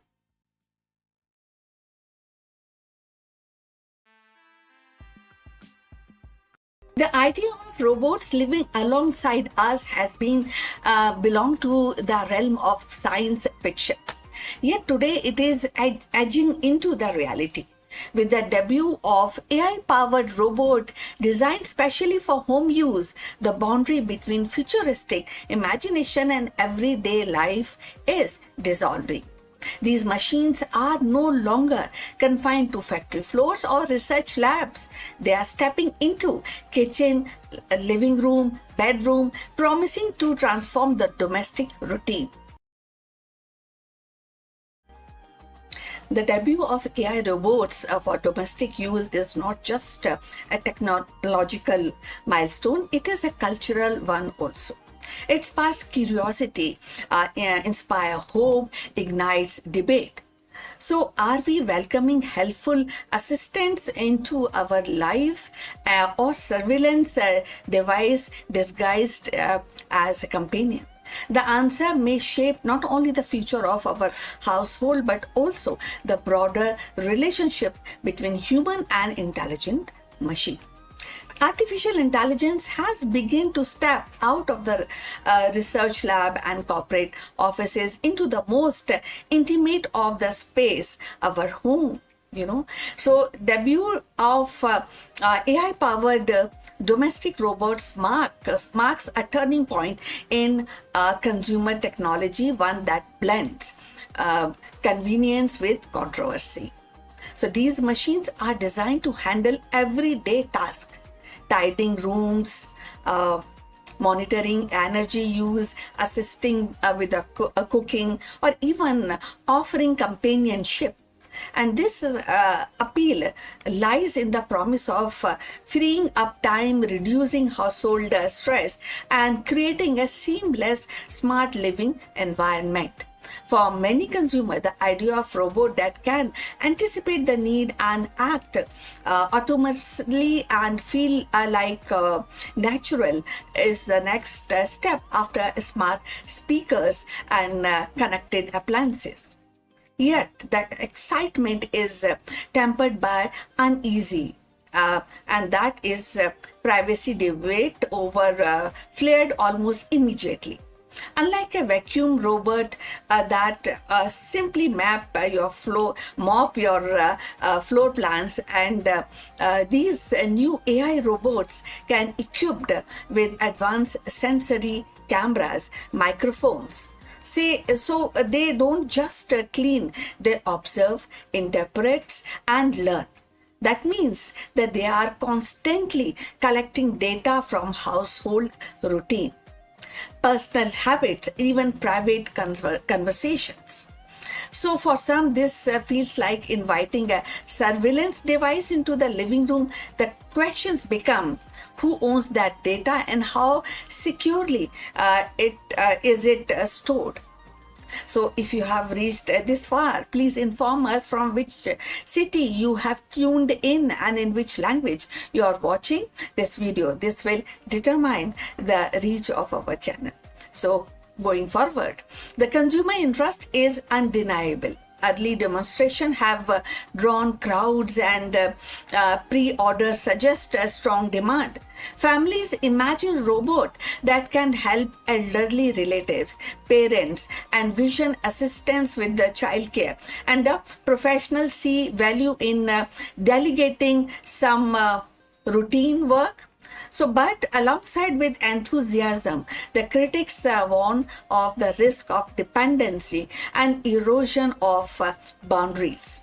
So, if a robot can recognize emotions, respond to the stress, and adapt to the personal preferences, does it cross into the territories of replacing human interaction? So, and if the companies monetize the insight gathered from these robots, does the home cease to be a private sanctuary? So this tension between innovation and intrusion defines the current debate. On one hand, AI robot for home use could actually revolutionize the domestic life. It can provide easiness in the domestic life, making home safer, more efficient, and more responsive. On the other hand, they raise profound ethical questions about autonomy, consent, and surveillance. The debut of these robots is not just a technological milestone, it is a cultural one too. It actually forces society to grapple with what we value more: convenience or privacy, automation or intimacy. For now, the spotlight remains on consumer curiosity. The allure of futuristic living is strong, and many are eager to experiment. But as adoption spread, the conversation will inevitably shift from novelty to accountability. The home, once the most private space, is becoming the next frontier for AI, and how we navigate this frontier will shape not only our domestic life but also our broader relationship with technology. The arrival of AI robots in our home is more than a technical upgrade. It is definitely, as we are discussing, cultural shift. These machines promise efficiency, they also promise safety, and even the companionship, yet they are that is a challenge of our notion of privacy, intimacy within the household. So as consumer embrace this, and society must also confront the deeper questions: how much of our personal lives are we willing to share with the machines, and who ultimately control that information? So that is that whether they become a trusted helper or controversial intruders will depend only on the technological itself, but also value we choose to uphold as we invite artificial intelligence into our most private corners of our lives. So we have come to the end. Thanks for watching. Please like and subscribe our channel, and see you in the next one. But before we close this live streaming, few words about our affiliate partner. Stop settling for a good enough video. If your built-in laptop camera looks like a grainy mess, it is time for an upgrade. Want to instantly level up your video presence? I like to present the Lenovo Performance FHD webcam. This is a game changer for your desktop setup. Technically, this is packed. It has a very sensitive RGB sensor, very crisp photographs it takes. Also comes with 2 microphones on board, which helps you to record very clear voice in stereophonic format. and these microphones are very sensitive. You can actually move away from the camera up to 2 meters and these microphones will pick up your voice without any problem. This is a very strong piece. This is very sturdy, comes with tripod ready, comes with a very long leash, so it gives you a lot of flexibility to place the webcam wherever you want to keep in your studio. And also it has a swivel base, which is also very handy. So if you want to basically level up your game and you want to pick up this camera at a discount, please click on the link here or scan the QR code. Now let's get back to our video.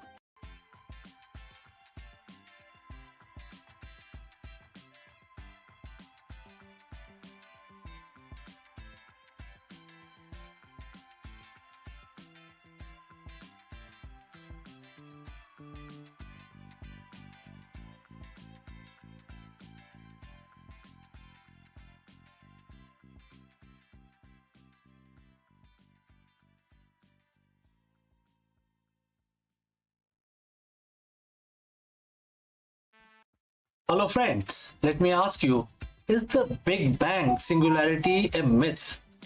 For decades, Einstein's general relativity and the quantum mechanics have been at war. While Einstein explained the cosmos and the quantum mechanics explained the subatomic, they break down at the very beginning of the time. Enter quadratic gravity, the potential missing piece that could finally unify the physics. In this video, we dive deep into the recent breakthrough in quadratic gravity.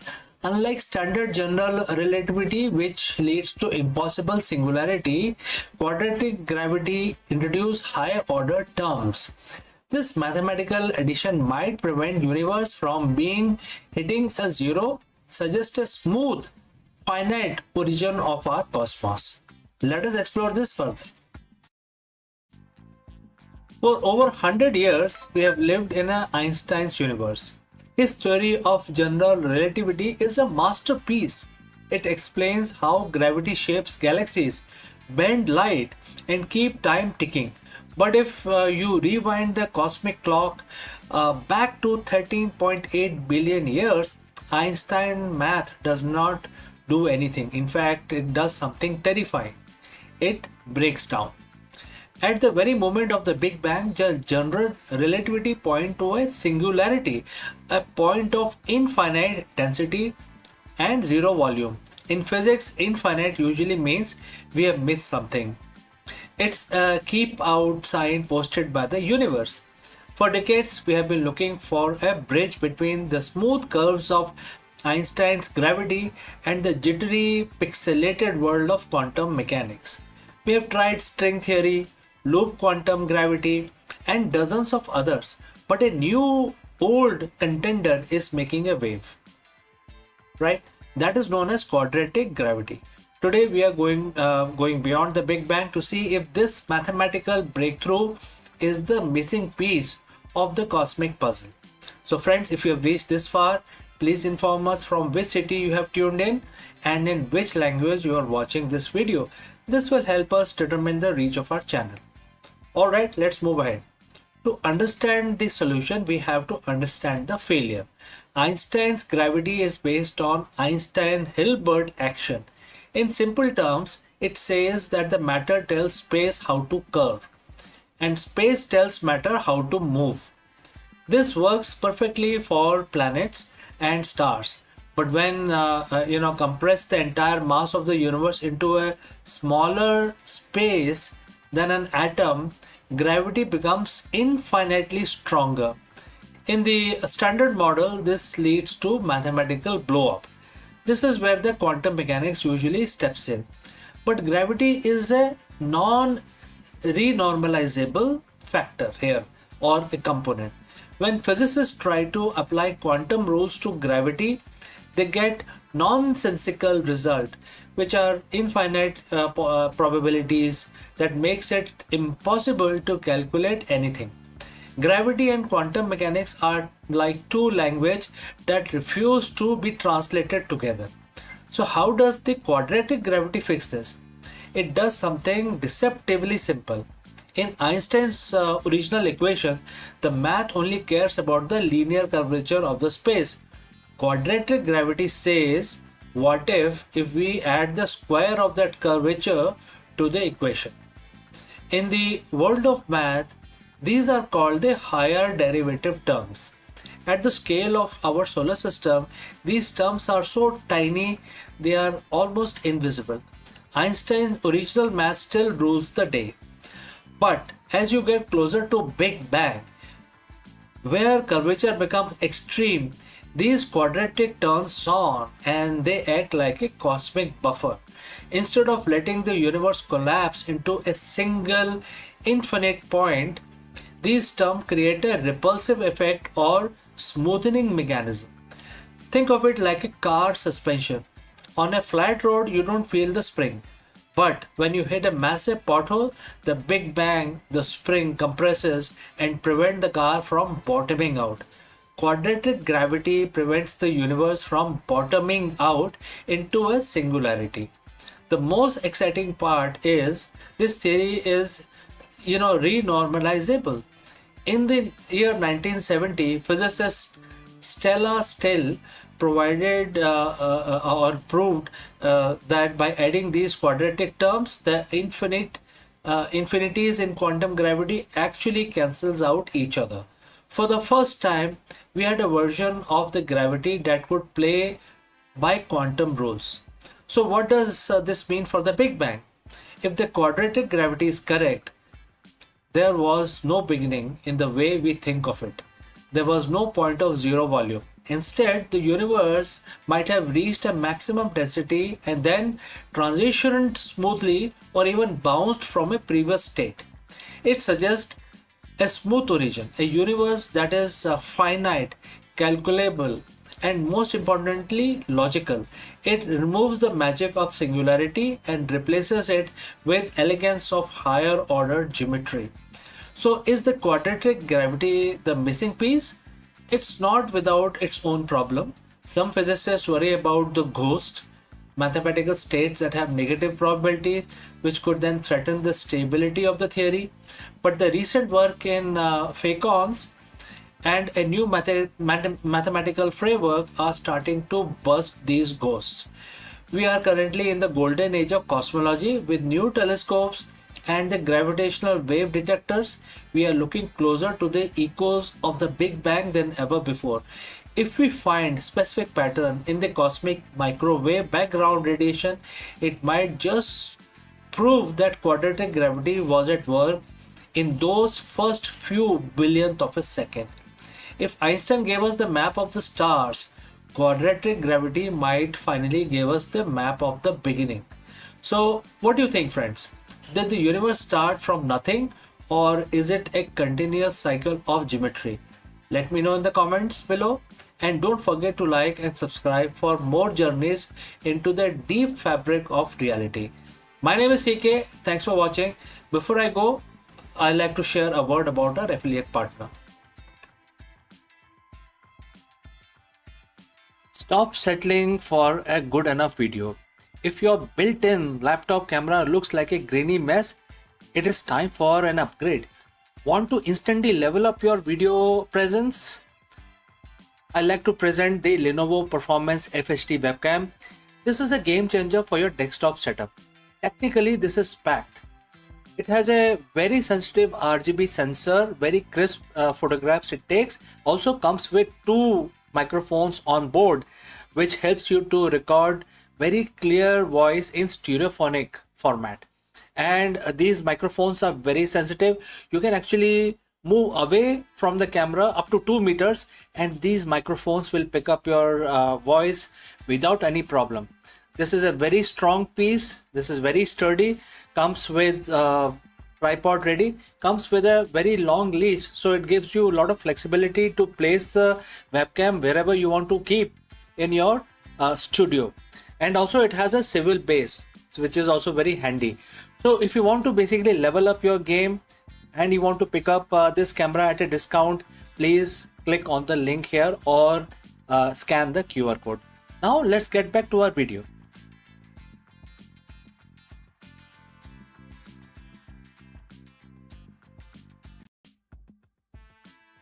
Hello friends, welcome to Executive Learning Session. In today's high pressure corporate world, CEOs are often obsessed with the quarterly reports. But what if focusing less on the result actually would lead to better performance? That's a very big and profound question. Therefore, today in this video, we break down the profound leadership wisdom of Bhagavad Gita. And we will also explore how it serves as a blueprint for the modern mindful executives. We explore the concept of Karma Yogi, a leader who performs their duty with intense focus and excellence without becoming slave to the result. So therefore, friends, stick around with this thought and let's explore this further. Picture this. It's 11 p.m. on a Sunday and you're starting working at a spreadsheet. You have got a quarterly board meeting in 48 hours. The numbers aren't where they need to be and your heart is racing.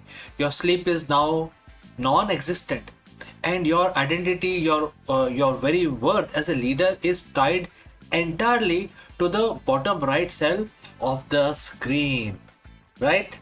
This happens to everybody, isn't it? Well, we have been taught that the greatest leader who you must be result driven. We must obsess over KPIs, exit strategies, and stock prices. But here is a paradox: the more tightly you grip the result, the more likely you are likely to choke the process that creates it. Today, I want to share a piece of wisdom that is 7,000 years old, yet feels like it was written for this morning market volatility. It's from the Bhagavad Gita, chapter 6, first verse of chapter 6. It is a verse that redefines what it means to be a yogi and by extension what it means to be a leader. So friends, if you have reached this far, please inform us from which city you have tuned in and in which language you are watching this video. This will help us determine the reach of our channel. Let's proceed further. So now let's look at the verse. Quote starts: a true yogi or a true renunciant is the one who performs his duty renouncing attachment to result, and not one who abandons work or the sacrificial fire. Quote close. Now, when we hear the word yogi or renunciant, we think of someone sitting on a mountain far away from emails and supply chain issues. But Bhagwan Krishna says something radical here. He says the true yogi is not the one who quits. It's the one who stopped doing the work. It's also not that. In business context, Krishna is saying you don't have to quit your job to find peace. You don't have to stop being ambitious.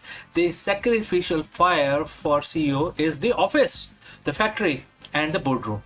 The distinction isn't whether you work, it's how you relate to outcome of what works, etc. So what is the result paradox? So when we attach to the result, we operate from a place of fear. Fear of failure, fear of loss, fear of looking bad.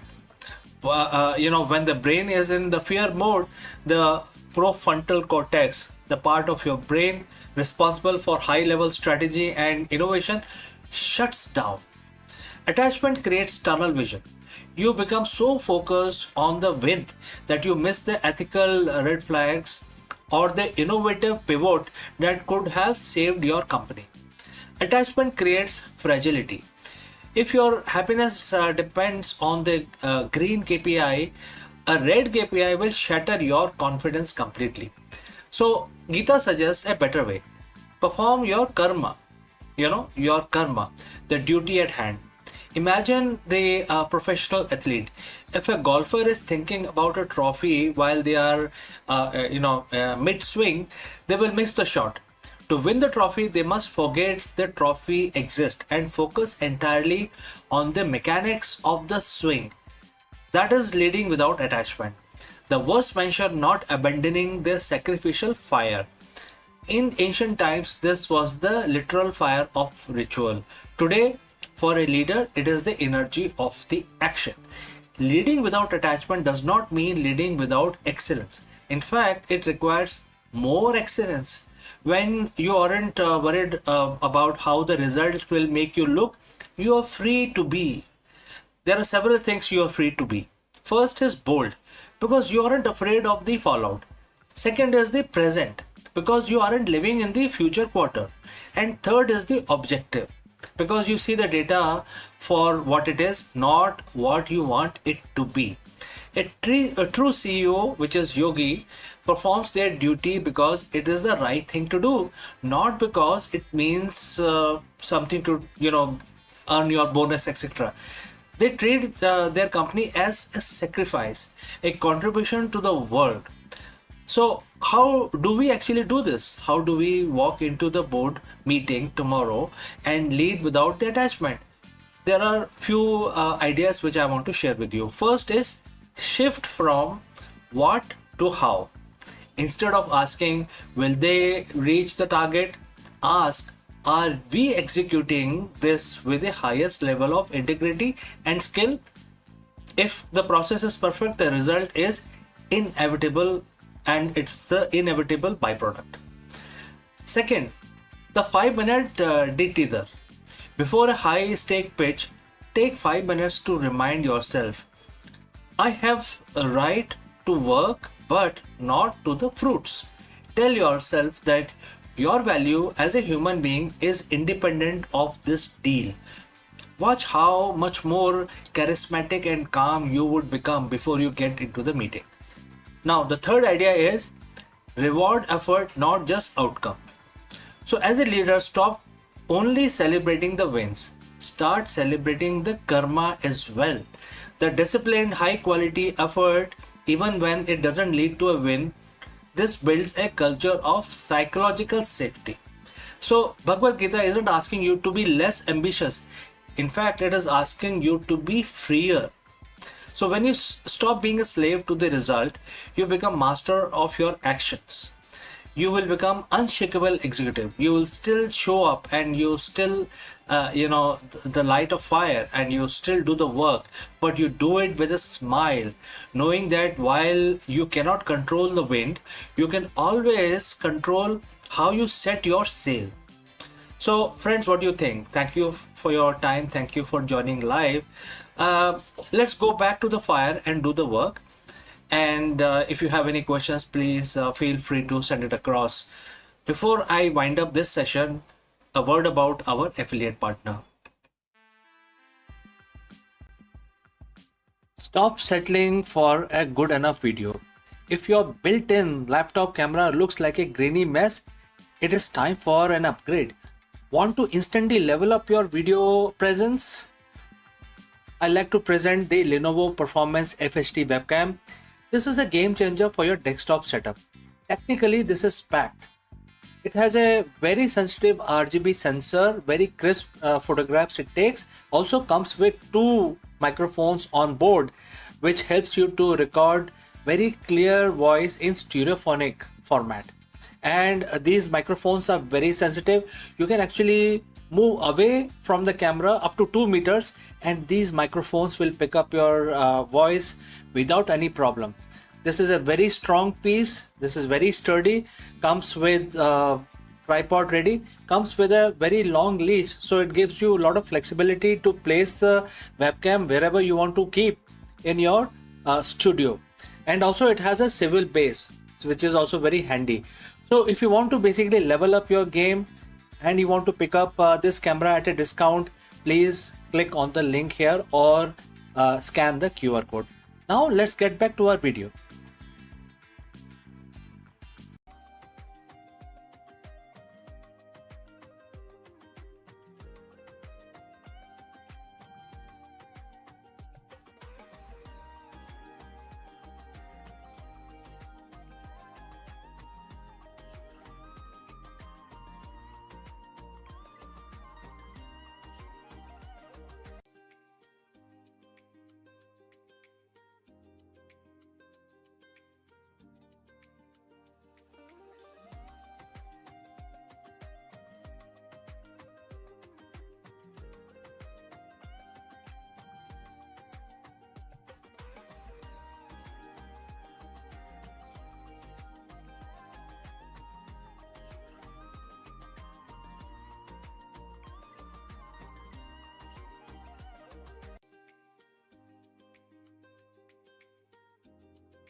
Hello friends.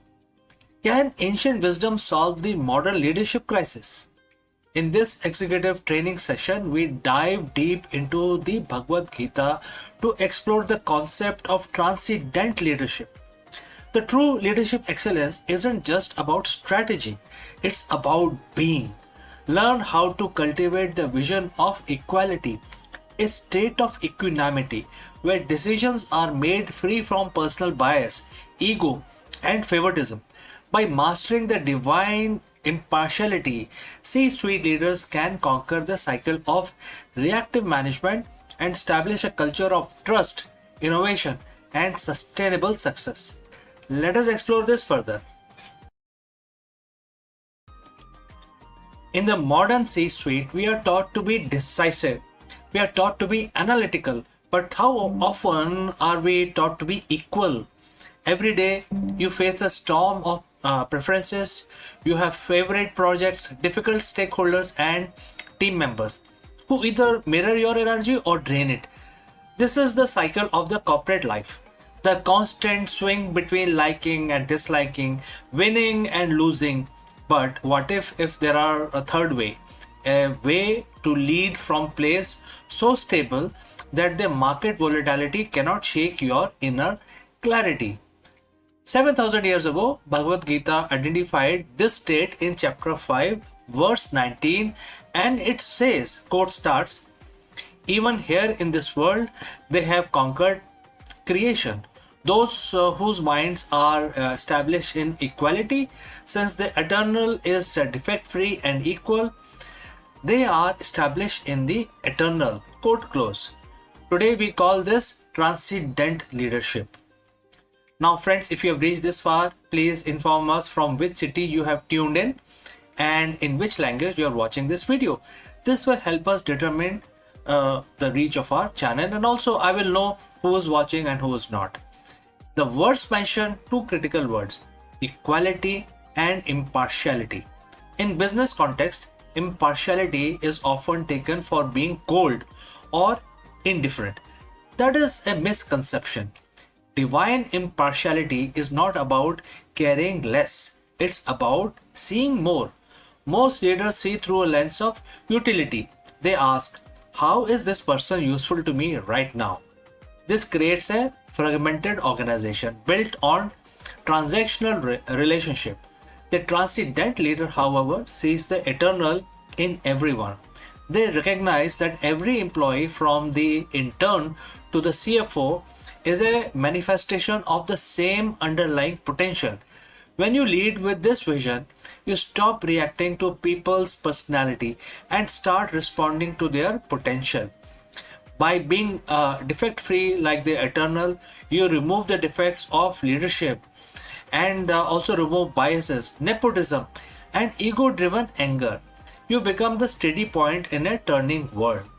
The words claim these leaders have conquered creation. In the boardroom, creation is the project, the product launch, or the quarterly earnings. We usually live in a cycle of various things, starting with attachments, whether this project succeed or if not, then I will not feel successful, right? Next is fear. What if we fail? Third is reaction, micromanagement, or blame somebody else. So transcendental leadership breaks the cycle. When your mind is established in equality, you realize that your worth is not tied to the birth of a success or the death of the failure. Think about most respected leaders that you know, right? They are the ones who stay calm when the stock price drops and stay humble when it soars. They conquered their emotional cycles of the workplace. They are the transcendental leaders. They are actually living on a transcendental situation. They operate from a higher frequency where they can see the solution while everyone else is still panicked by the problem. So friends, how do you apply the verse 5.19 tomorrow morning? And I would like to suggest 3 pillars for you to basically implement this theory in practice, starting with 360-degree human view. That is the first thing that you need to change in your personality. So next time you are in a meeting, consciously look at the person you disagree with most. Remind yourself that their core essence is no different from yours. This doesn't mean that you agree with their strategy. It means you respect their presence. This dissolves hostility and opens the door to genuine negotiations. Second, decision making in the gap. So, that is the second change that you need to bring about. Between a stimulus and your response, there is a gap. Use that gap to ask, am I deciding based on the personal preference, or am I deciding based on the equal good of the organization? Third is relinquish I actor, which is, in other words, is ego. So Bhagavad Gita teaches that the leader is not the sole cause of success. You are a channel. When you share the quality of the divine, you share the credit, you share the wisdom, you share the burden as well. Verse 19 concludes by saying that those who master this equality are established in the eternal. For a leader, this is the ultimate competitive advantage. It is the transcendental situation, a state of high performance peace. You aren't just managing a company, you are mastering yourself. When you lead with impartiality, you don't just build a better business, you build a legacy of wisdom. You become a leader that people don't just follow because of a paycheck, but because your very presence brings clarity to their chaos. The challenge for you today is therefore is simple. Find one situation where you are biased and bring the light of equality to it. Conquer your inner world, and you will inevitably conquer your professional one as well. So, friends, thank you for your presence and your leadership, and thanks for joining live with me. We have come to the end, but before I end, a word about our affiliate partner. Stop settling for a good enough video. If your built-in laptop camera looks like a grainy mess, it is time for an upgrade. Want to instantly level up your video presence? I like to present the Lenovo Performance FHD webcam. This is a game changer for your desktop setup. Technically, this is packed. It has a very sensitive RGB sensor, very crisp photographs it takes. Also comes with 2 microphones on board, which helps you to record very clear voice in stereophonic format. And these microphones are very sensitive. You can actually move away from the camera up to 2 meters, and these microphones will pick up your voice without any problem. This is a very strong piece. This is very sturdy.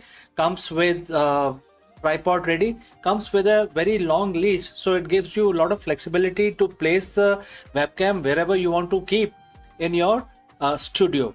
And also it has a swivel base, which is also very handy. So if you want to basically level up your game and you want to pick up this camera at a discount, please click on the link here or scan the QR code. Now let's get back to our video.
Friends, is the world on the brink of economic meltdown?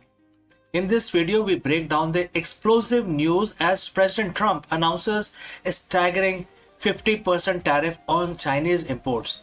This massive escalation comes on the heel of the collapsed Islamabad Peace Summit, sending shockwaves through global market and intensifying the fear of all-out trade war once again. We dive deep into the geopolitical fallout, the failed negotiations in Pakistan, and what these new trade barriers mean for our wallet, the tech industry, and the future of international relations. Let's go. The diplomatic table has been flipped. What started as a high-stake attempt at the global stabilization in Islamabad has ended in a spectacular public breakdown, and the response from White House, it's an economic earthquake. Now, President Trump has just officially announced a 50% tariff on nearly all Chinese imports. We aren't talking about a negotiating tactics or a minor adjustment anymore. This is the nuclear option of a trade policy. In the next 10 minutes, we are going to peel back the curtain on why the Islamabad Peace Summit failed so catastrophically, how these tariffs will ripple through your bank accounts, and why analysts are calling this the beginning of the most dangerous economic era since the Great Depression. So friends, buckle up. This trade war didn't just restart, it just went nuclear. It just went ballistic. So friends, if you have reached this far, please inform us from which city you have tuned in and in which language you are watching this video. This will help us determine the reach of our channel. Alright, let's continue our analysis. To understand the 50% hammer, we have to look at the wreckage of Islamabad Peace Summit. For weeks, the world watched Pakistan with bated breath. This was supposed to be a grand bargain, a moment where the US and Chinese finally found a middle ground on security, intellectual property, and regional influence. But the reports came out of the closed door session described a scene of total deadlock. Well, the sticking point is it wasn't just trade, it was the refusal to compromise on tech sovereignty and failed resolution of the maritime disputes as well. When the Chinese delegation walked out on the final day without a joint, when I say Chinese, it's basically the Iranian as well, because world knows that the Iran is completely backed by Chinese and Russian. Alright, so when they walked out on the final day without a joint statement, the peace summit became a press disaster. The Trump administrator and their philosophy has been, strength through leverage. Without a deal, the White House felt they had no choice but to maximize the pressure. The 50% tariff isn't just a tax, it's a direct retaliation of the perceived lack of cooperation in Islamabad. In economic terms, what we call is a decoupling accelerator. At 50%, it becomes mathematically impossible for many American companies to maintain their current supply chain in China. And if you're an American retailer, a 50% tax at the border wipe out an entire profit margin, and you're left only with two choices: pass the cost to the consumer, which is guys like you and me, or move your manufacturing elsewhere. Well, this is time consuming, it will take years. From semiconductors to the shoes on your feet, every single line item is about to get a Trump surcharge. This is a bold gamble that US economy is strong enough to absorb the shock, while the Chinese manufacturing sector buckles under the weight of lost business. The reaction from Wall Street has been instantaneous. We saw the Dow and the Nasdaq took triple-digit dives within minutes of the announcement. But the real chaos is happening in the shipping lanes. The logistics experts are warning of supply chain gridlock. Importers are scrambling to the front door shipment before the tariffs officially takes effect, leading to a massive bottleneck at the various coast, especially American coast. And we already know that the Strait of Hormuz is also blocked. And then there is a retaliation factor. China has already signaled that they won't take this lying down. In fact, yesterday their foreign ministry said that please stop interfering in our affairs. So we are looking at a potential export ban on rare earth mineral, the stuff needed to make electrical car batteries and smartphones. And if the US tax Chinese goods, then China cut off the raw material to make those goods elsewhere. We aren't just looking at the higher prices, we are looking at the scarcity. So is there anyone winning here? So in the short term, domestic manufacturers in the US might see a surge in demand as the foreign competition becomes too expensive. Countries like Vietnam, Mexico, and India are also positioning themselves to catch the overflow as companies flee the Chinese market. But for the average consumer, the winner column is looking pretty thin. Economists warn that this could be a reignite of the inflation, just as we thought we had it under control.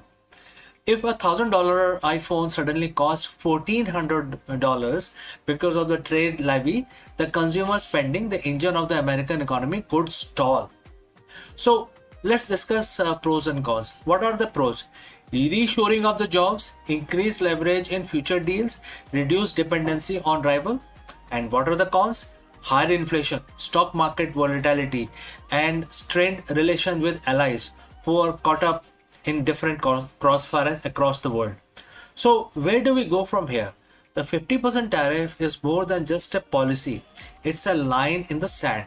It signals that the era of globalism at any cost is officially over. We are moving into a bipolar world where you are either in the Western trade bloc or you are not, or you're out basically. The big question remains, will China blink? Or will this trade war escalate into a full-blown economic Cold War that lasts for generations? One thing is certain, the failure in Islamabad wasn't the end of the story. It was the prologue to a much more intense chapter in global history. So friends, I want to hear from you. Do you think 50% tariff is the right move to protect the American interest? Or is it the risk of a global recession too high? Drop your thoughts in the comments, and after receiving your comments, I will basically start making more analysis in future on the same subject. Don't forget to hit the subscribe button and the bell icon. We are going to be tracking this market reaction throughout the week and keep bringing the analysis to you. Thanks for watching. I am CK and I will catch you again in the next one. Before I leave this section, a word about our affiliate partner. Stop settling for a good enough video. If your built-in laptop camera looks like a grainy mess, it is time for an upgrade. Want to instantly level up your video presence? I like to present the Lenovo Performance FHD webcam. This is a game changer for your desktop setup. Technically, this is packed. It has a very sensitive RGB sensor, very crisp photographs it takes. Also comes with 2 microphones on board, which helps you to record very clear voice in stereophonic format. And these microphones are very sensitive.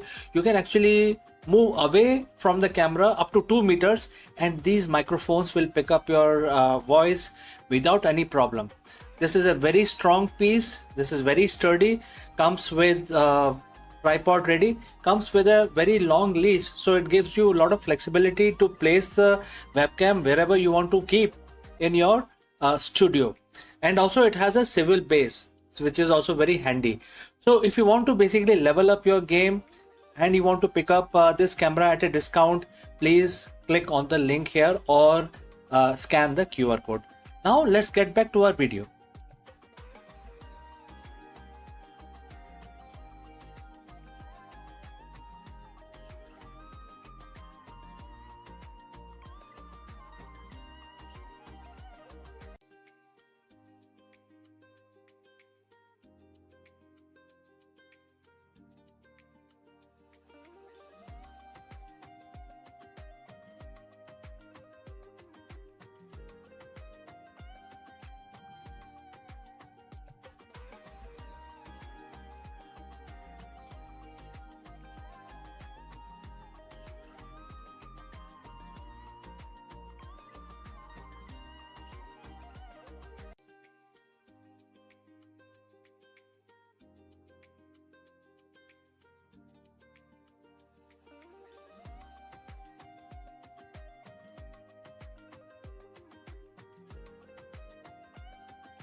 The biggest question today that we have to tackle is, why does everything exist at all?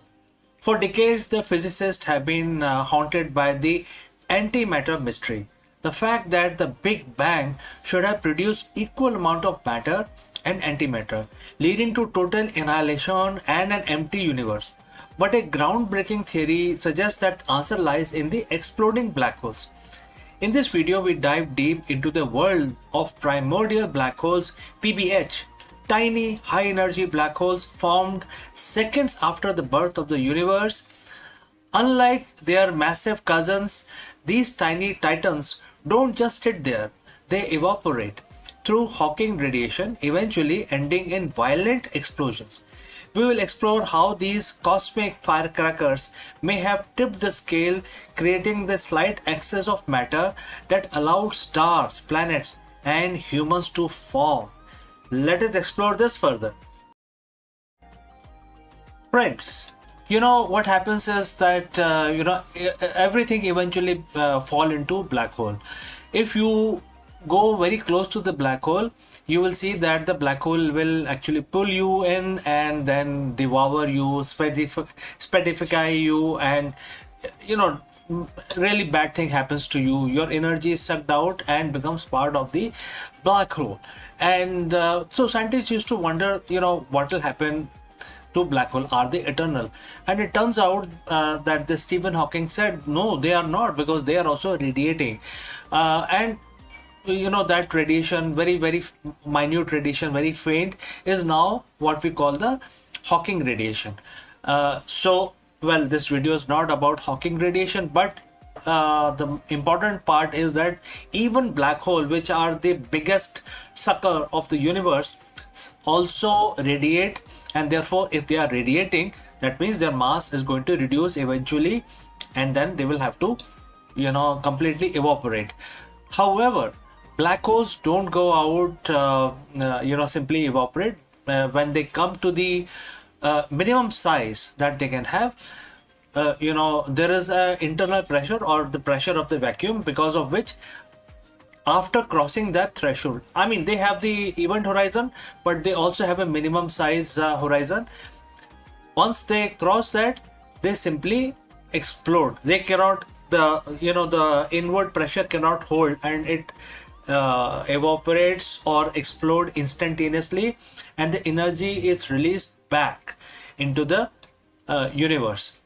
And that is what may have caused the extra matter that we see, the energy released after exploding of the initial black holes. So now scientists have debated, and they have agreed upon that when the universe formed, there were trillions, gazillions of the primordial black holes formed. These are microscopic black holes, and they are very small as a proton, but they have a mass equal to a moon. So they have still very strong power. They can pull things towards them. They can devour everything, but they are quite small, very difficult to detect. And since they are small, that means their time came before our solar system took birth. When we started coming to the world, the primordial, that's the assumption again, the primordial black holes would have been long gone. So now going back to the mystery. The mystery is, when the universe formed, there should be equal amount of matter and antimatter. Matter is, what we are made of, and antimatter is equally an opposite, matter. And when these two guys touch each other or come close to each other, they completely annihilate into a pure energy. So now we know that there was equal amount of matter and antimatter was formed in the initial first day of the universe, and then after some time the matter antimatter came close again and annihilated, and therefore there was a second bang. And we now know that the second bang really happened, and then it was still in the very early stages of the universe formation. However, if we take the if we consider the PBH, which is the primordial black hole, very very tiny small black holes, if they were also formed before the annihilation happened, that means that portion of the matter was not part of the second bang, right? That means the second bang happened, the matter and antimatter collided and exploded with releasing a lot of energy into the space. However, the PBH were out of this explosion, and they evaporated, releasing a lot of matter. And that is where the mystery of why we do not see antimatter in the space. Whatever we see today using our very advanced telescope, we don't see anything made of antimatter. We see everything made of electrons, protons, neutrons, atoms. All of this is matter, and we don't see. Although we can make antimatter in the laboratory, but it does not last because it's very difficult to hold the antimatter. It will mix with matter and annihilate in pure energy. Nothing is left. It's a matter antimatter explosion is the best explosion, best release of energy, because there are no byproducts out of that. Pure energy is released. So when we don't see antimatter in the universe naturally occurring, that gave rise to the mystery, and that is what we are discussing today.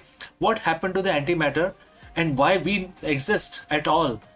I mean, when matter and antimatter were produced, and then the second bang happened, then from where this matter remained in the universe, of which we are all made of, all the stars in the heavens, all the planets, all the living beings are made of matter. So scientists are now saying that the PBH may be responsible, because PBH would have survived the second bang, and then later they evaporated, releasing the energy, which then condensed into matter. And there was no question of antimatter, that energy condensing into antimatter. And that is why, if this is true, well, it is very difficult to prove or disprove this, but if this is true, this explains why we exist, why the universe exists, why stars, why the physics exist, right? So this is something which I wanted to discuss in the universe section today. If you have any thoughts, any comments, please share those in the comment section below. Thanks for joining live, and I will catch you again in the next one.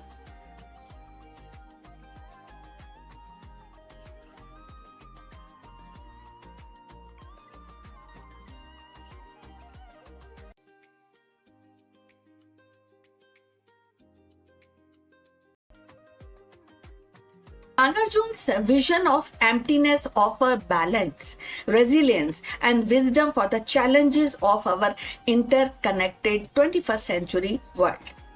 In the grand tapestry of Indian philosophy, few figures stand as tall and as enigmatic as Nagarjuna, the 2nd century Buddhist philosopher, often regarded as the most influential thinker after Buddha himself.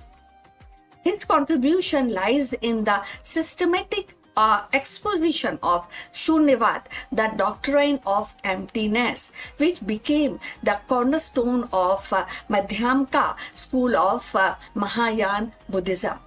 In 2026, Shunyavad, the philosophy of emptiness articulated by Naga Arjun, remains strikingly relevant, not just as a spiritual doctrine, but as a lens through which we can interpret the modern life, technology, and society.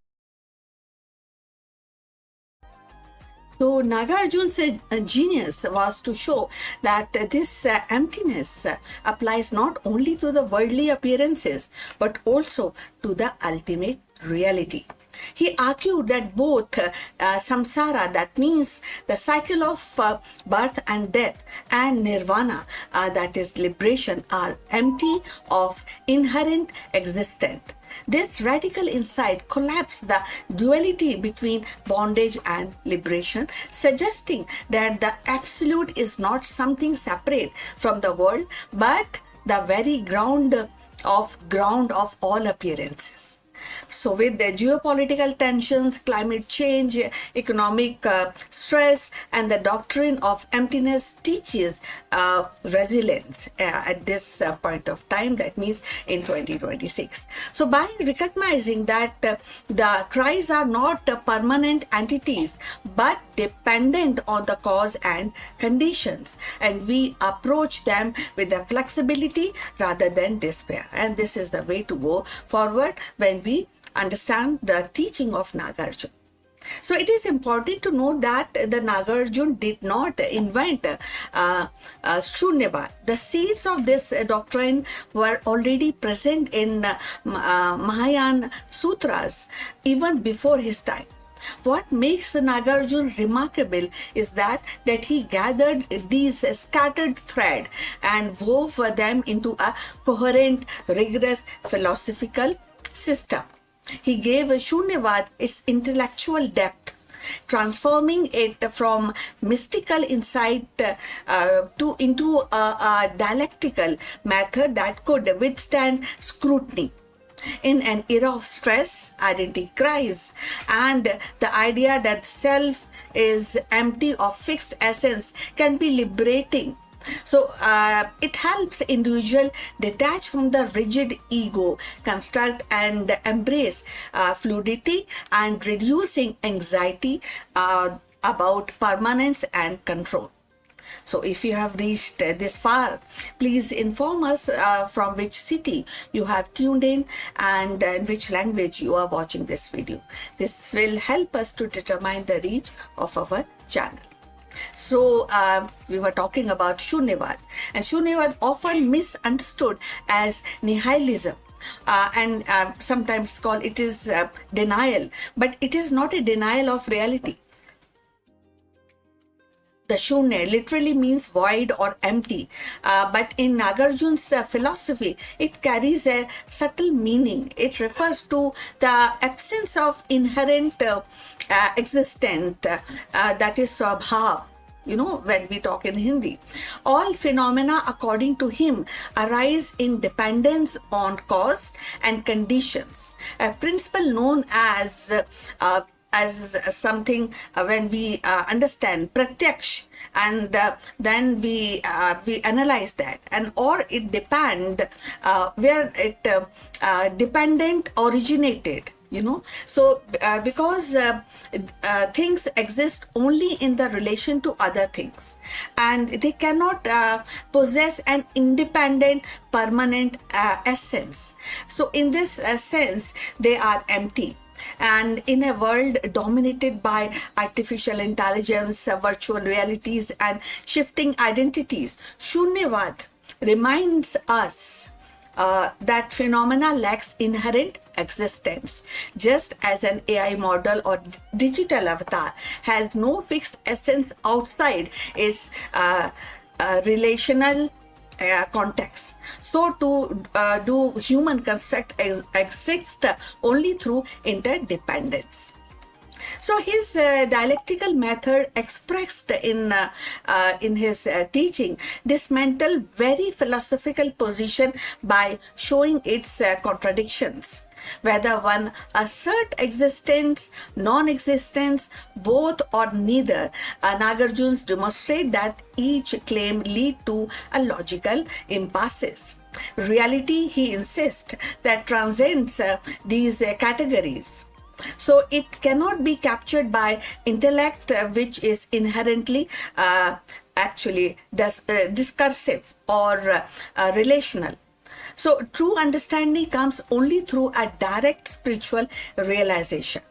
So as India revamp its curriculum like CBSE in 2026 roadmap, and Shunyavad offers a philosophical foundation for the critical thinking, challenging rigid categories and encouraging students to see the knowledge as dynamic and contextual and interconnected. So the middle path that Nagarjuna champions avoid the extreme of eternalism, the belief in which is permanent existence, and nihilism, that is denial of all realities. So, by affirming emptiness, he does not negate the world's, but actually reveals its relational nature. Appearances are real enough in empirical sense, but they lack ultimate substance. The absolute, meanwhile, is not a thing but a non dual reality in which all distinctions dissolve. So, this philosophy had a profound implication. It reshaped Buddhist metaphysics, influenced later thinkers in Tibet and China and Japan, even resonate with the modern philosophers who saw in Nagarjuna's prosecutors to ritualism and relationalism and demonstration. So his instances that the concept collapse under their own weight anticipate contemporary critics of language and meaning. So Shunyavad's emphasis or interdependence resonate with the ecological thought. It reminds us that the human nature technologies are not separate entity but a part of a web of condition and an insight crucial for sustainability in 2026. Yet, Nagarjuna's aim was not merely intellectual. His philosophy was deeply soteriological, and it means to liberate. So, by realizing the emptiness of all things, one is freed from clinging or aversions or delusion. The realization of shunya is or we say shunyata, that is the realization of nirvana itself. So in the end, Nagarjuna's contribution lies in his ability to articulate the infables. He took the Buddha's insight into dependent origination and expanded it into a comprehensive philosophy of emptiness. Shunyavad, for being a doctrine of despair, Shunyavad is a doctrine of freedom actually. So it teaches that by seeing through the illusion of inherent existence, we awaken to the non-dual reality where the samsara and the nirvana are not opposite but unified. So this is a resolution of thought that Nagarjuna gifted to the world, a vision that continues to inspire seeker and scholars alike. Please send your comments, subscribe our channel, and for more insight into Indian spirituality and mythology, see you in the next one. But before we end this live stream, a few words about our affiliate partner. Stop settling for a good enough video. If your built-in laptop camera looks like a grainy mess, it is time for an upgrade. Want to instantly level up your video presence? I like to present the Lenovo Performance FHD webcam. This is a game changer for your desktop setup. Technically, this is packed. It has a very sensitive RGB sensor, very crisp photographs it takes. Also comes with two microphones on board, which helps you to record very clear voice in stereophonic format. And these microphones are very sensitive. You can actually move away from the camera up to 2 meters and these microphones will pick up your voice without any problem. This is a very strong piece. This is very sturdy.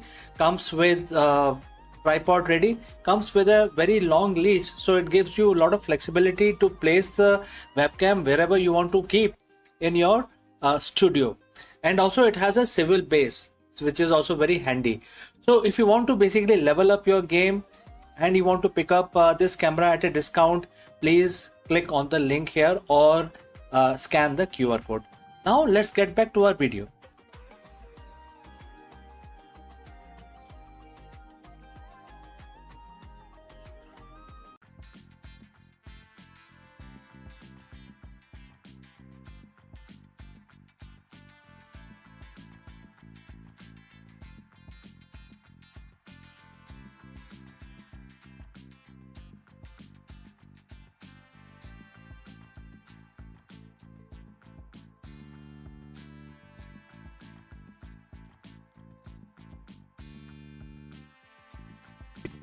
Let me ask you, is time really a one-way street?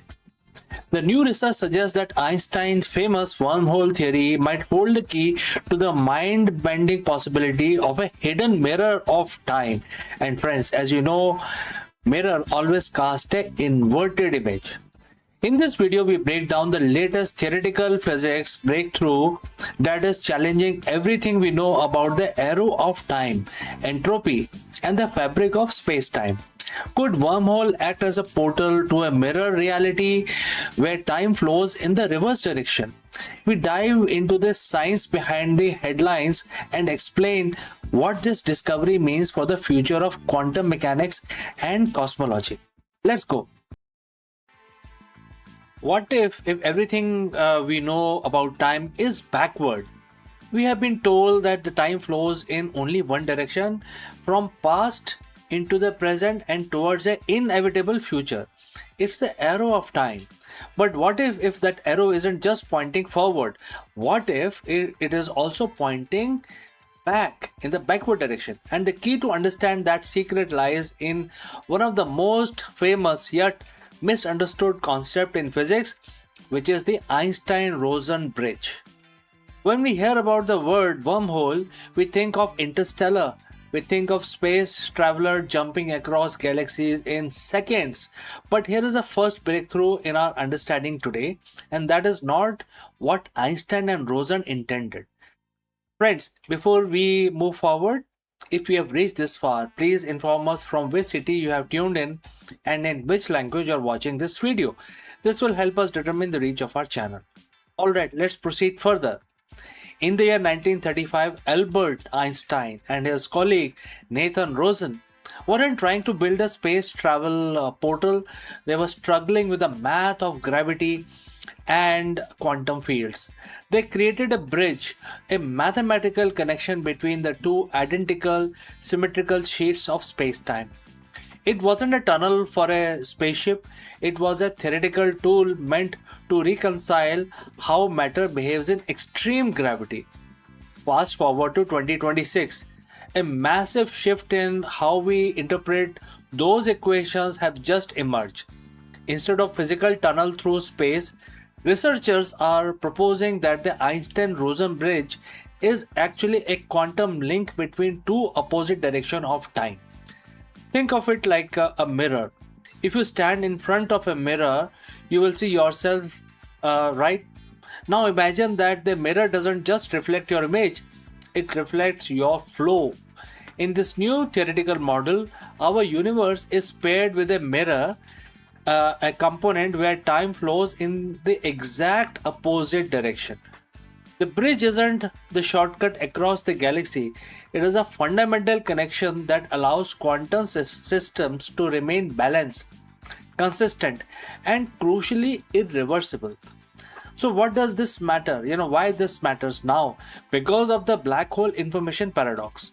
For decades, physicists have been terrified that if the information falls into the black hole, it is lost forever. They violate and the violent laws of quantum mechanics, and therefore there could be only two situations. One is that everything is true, or the quantum mechanics and the laws of relativity works across all positions on in the space. But if this mirror time theory is correct, that information isn't destroyed, it simply evolves along the backward flowing time component. It's not gone, it's just living in the mirror. And this doesn't explain black holes. It might explain the very beginning of everything. Some researchers are now suggesting that our Big Bang wasn't the absolute beginning. It was more like some sort of a restarting of something. It may have been a bounce, a transition from a contracting phase of previous universe, mirrored by this strange temporal connection. Even more mind-bending is the small relic black holes from this pre-bounce phase might still be hiding in our universe today, potentially explaining the mysteries of the dark matter. We aren't building time machines today. and we are not going to be traveling through space tunnels to another galaxy anytime soon. But we might have just discovered a something deeper. That time isn't just a line, it is a tapestry woven together by forward and backward threads, holding in place by most beautiful mathematical bridge ever conceived. The universe isn't just expanding, it is reflecting, and we are finally starting to look into the mirror. So, friends, what do you think about this new proposed idea to solve the biggest issues that we face in our physics today? I'd like to know from you. Please send in your comments. Before I close this live stream, a word about our affiliate partner. Stop settling for a good enough video. If your built-in laptop camera looks like a grainy mess, it is time for an upgrade. Want to instantly level up your video presence? I like to present the Lenovo Performance FHD webcam. This is a game changer for your desktop setup. Technically, this is packed. It has a very sensitive RGB sensor, very crisp photographs it takes. Also comes with 2 microphones on board, which helps you to record very clear voice in stereophonic format. And these microphones are very sensitive. You can actually move away from the camera up to 2 meters, and these microphones will pick up your voice without any problem. This is a very strong piece. This is very sturdy. Comes with tripod ready. Comes with a very long leash, so it gives you a lot of flexibility to place the webcam wherever you want to keep in your studio. And also it has a swivel base, which is also very handy. So if you want to basically level up your game and you want to pick up this camera at a discount, please click on the link here or scan the QR code. Now let's get back to our video.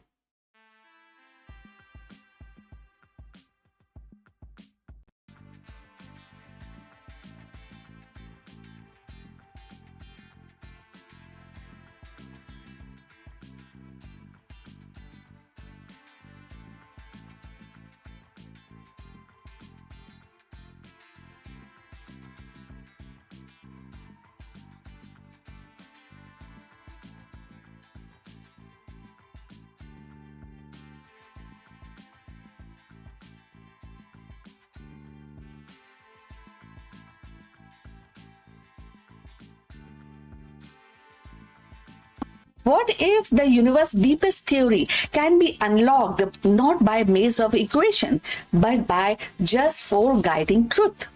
String theory, long seen as most intrigue puzzle in physics, has suddenly revealed itself as a symphony of simplicity. Researchers now propose that with only 4 assumptions, the grand idea of vibrating string, thread weaving matters, energy, and space and time emerges naturally. It is as if the cosmos itself whispers, and complexity is born from elegance and infinite rest on the shoulders of few.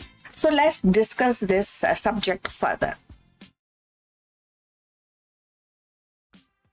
In the vast landscape of theoretical physics, string theory has long stood as both a beacon of possibility and a labyrinth of complexities.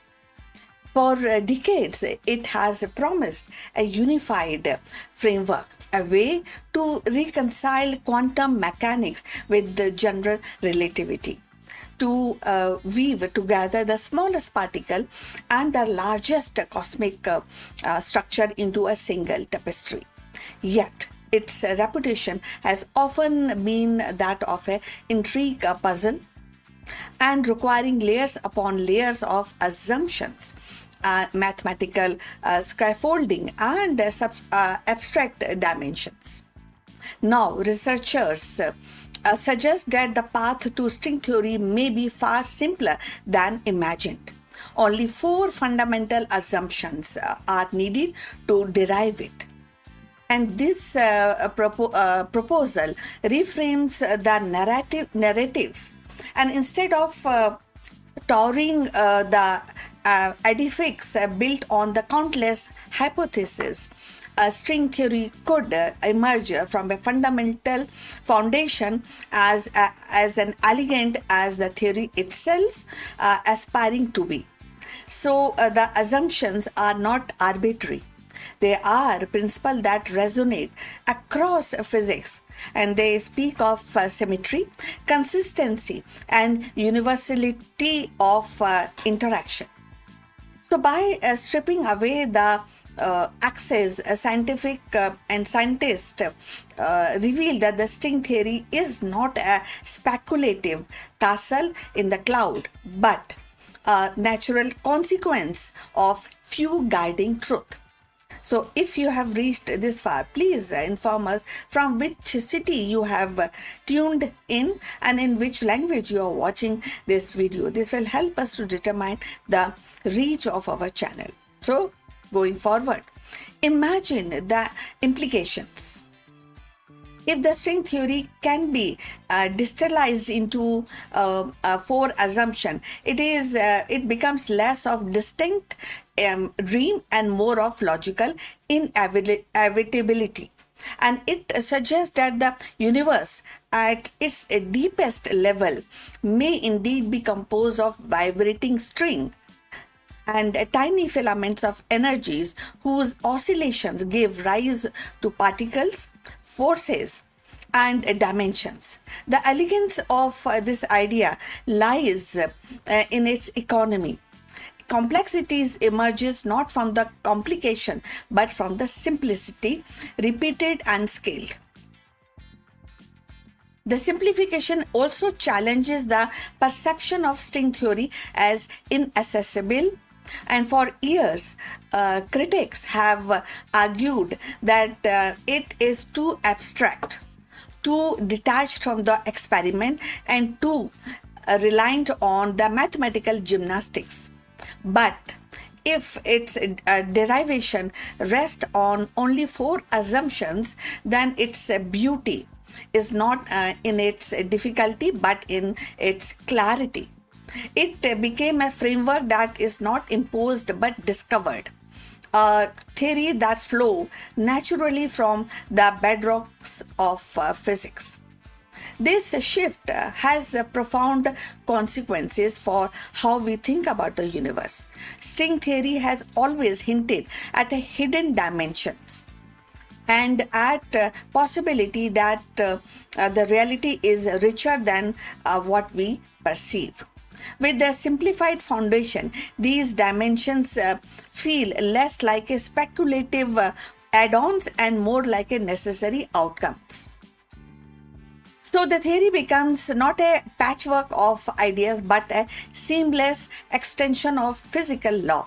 It suggests that the universe's deepest secrets are not locked behind complexities, but revealed through a simplicity.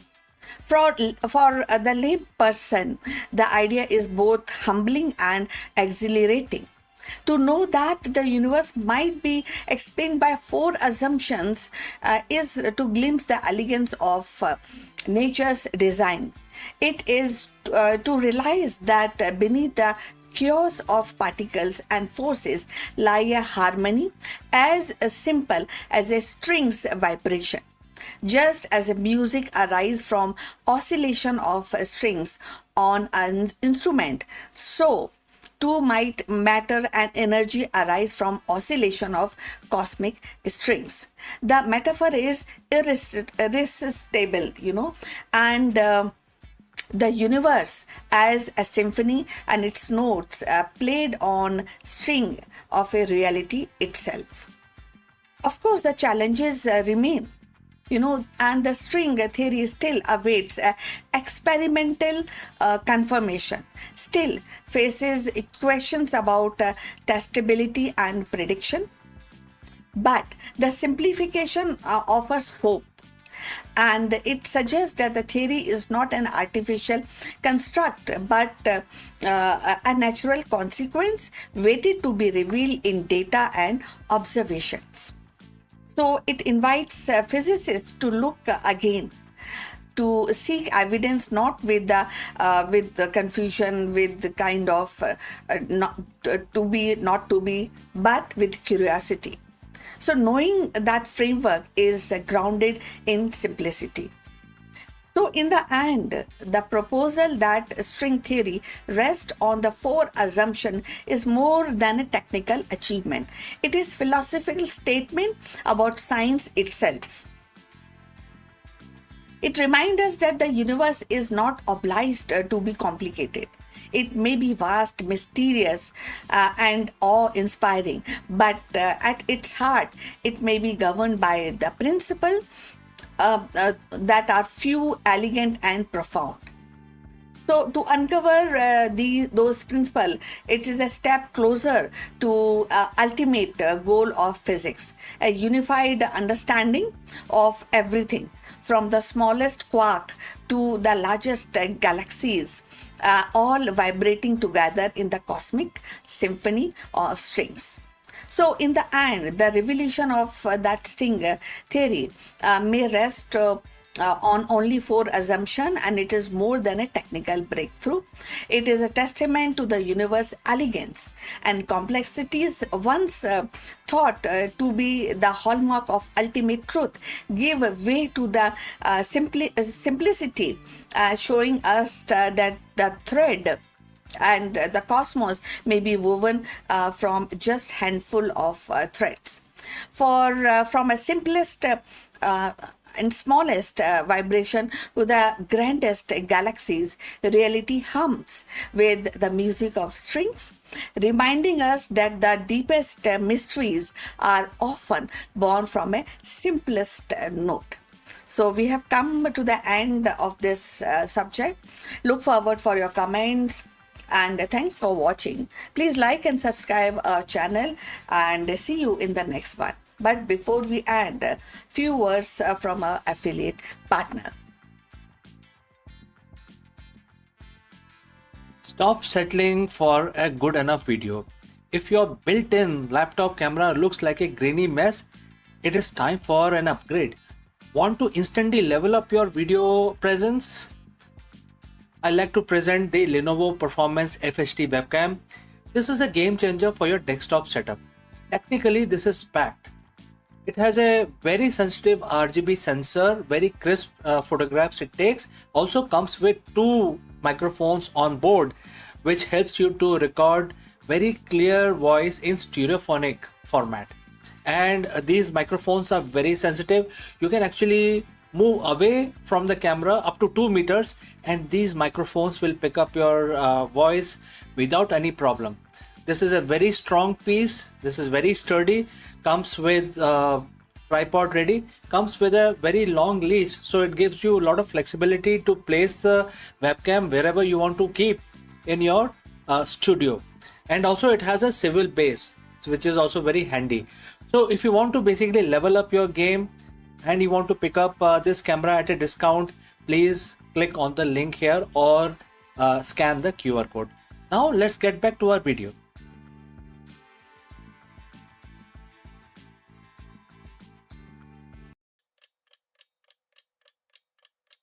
Rishi Kashyap, the eternal sage of Sanatan Dharma, stands as the architect of diversity itself. His legacy woven into the very fabric of existence. Kashyap's achievement was cosmic, unbounded by geography or time. His empire was not of conquest but of coexistence.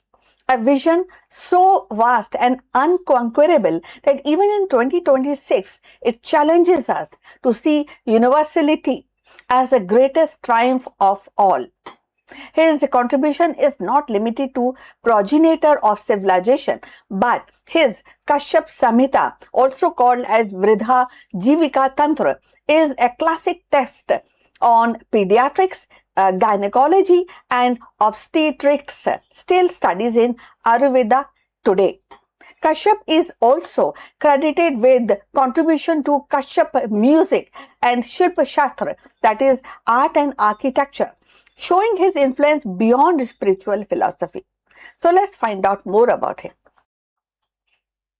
Rishi Kashyap, one of the greatest Saptarishi, is remembered not only as a sage but a progenitor of civilization, a figure whose vision encompassed the very diversity of the creation. His legacy is vast. Through his union, and Kashyap is said to have fathered myriad beings like human, animals, birds, and celestial entities. This mythic narrative is more than ancestry. It is a profound metaphor for interconnectedness, teaching all that all existence is a part of a single cosmic order. In 2026, when the humanity confronts ecological crisis, erosion of biodiversity, Kashyap's vision feels like a timeless call to honor diversity as sacred. So if you have reached this far, please inform us from which city you have tuned in and in which language you are watching this video. This will help us to determine the reach of our channel. So moving forward on this topic, Rishi Kashyap's philosophy integrated dharma with natural order, that is righteousness with the natural order, urging harmony between human conduct and the rhythm of cosmos. This resonates today in a sustainability movement where the ethics and science converge to guide responsible living. And at the same time, Kashyap's worldview insists that the progress must align with the balance, that the innovation must serve the natural order. And his legacy also bridged myth and governance as dynasties traced through the lineage to him, grounding authority in values of stewardship and the continuity. So in our era of contested leadership and fractured identities, the Kashyap's example reminds us that the true governance rests on responsibility towards all being. Yet Kashyap's unconquerable achievement lies in his vision of universality.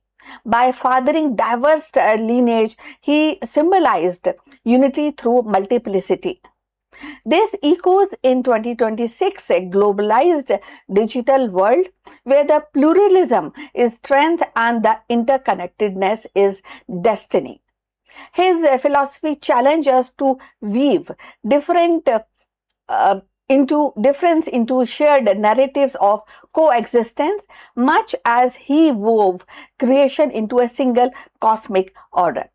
Kashyap, traditionally associated with northern western part of Indian subcontinent. The very name Kashmir, which is a state of India, believed to derive from him.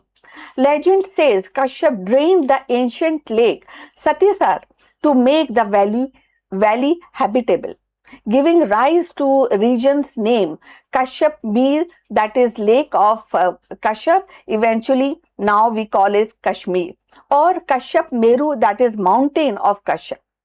So it is here that one must certainly mirror the spirit of Genghis Khan of Mongolia. Centuries later, embodied the relentless drive to unify vast territories under single vision. His empire stretched across continents, reshaping trade, culture, and governance. Kashyap's achievement, though born of creation rather than conquest, is monumental. Where the Khan's empire was bounded by geography and time, Kashyap's was cosmic, eternal, and unconquerable. In 2026, as humanity seeks to reconcile power with wisdom, Kashyap's achievement stands as the greatest triumph, the creation of diversity itself, the binding of existence into one living continuum. Thus, Kashyap's contribution to the world is not confined to myth or ancestry. It is philosophy of balance, diversity, and responsibility. His voice echoes across millennia, reminding us that the creation is sacred, Diversity is strength, and the harmony with nature is the highest dharma, that is righteousness. In 2026, his legacy challenges us to honor the interconnectedness woven into of life, or maybe a web of life, to embrace pluralism as power and recognize that the greatest empire is not the one of conquest but coexistence. Rishi Kashyap's legacy is not a tale locked in the past, but a living philosophy that continues to shape the present. So his unconquerable achievement was the creation of universality itself, an empire of coexistence that transcends boundaries of time and geography. His presence is linked to Himalayas and surrounding region, embedding him into the spiritual landscape of northern India. He is a global impact even today. So Kashyap's vision unified existence through creation, weaving together human, animal, celestial being into one cosmic continuum. In 2026, as humanity stands at the crossroad of technological acceleration and ecological fragility, Kashyap's voice resounds with clarity that the greatest triumph is not the domination but harmony, not the conquest but coexistence. So his empire endured not in maps or monuments, but in the living diversity of the world. A reminder that the most powerful legacy is one that sustains life itself. So beyond being the father of creation, he is remembered as the sage whose influence shaped both land and lineage. In 2026, his unconquerable achievement reminds us that the greatest empire is not one of the domination but of diversity and harmony, an eternal continuum where the coexistence itself is the crown jewel of civilization. So we have come to the end of this topic. We like your comments on this topic. If you want to add something on the profile of Kashyap, the great sage of India, please also like and subscribe our channel, and I look forward definitely your comment, and see you in the next one. So take care. Bye bye.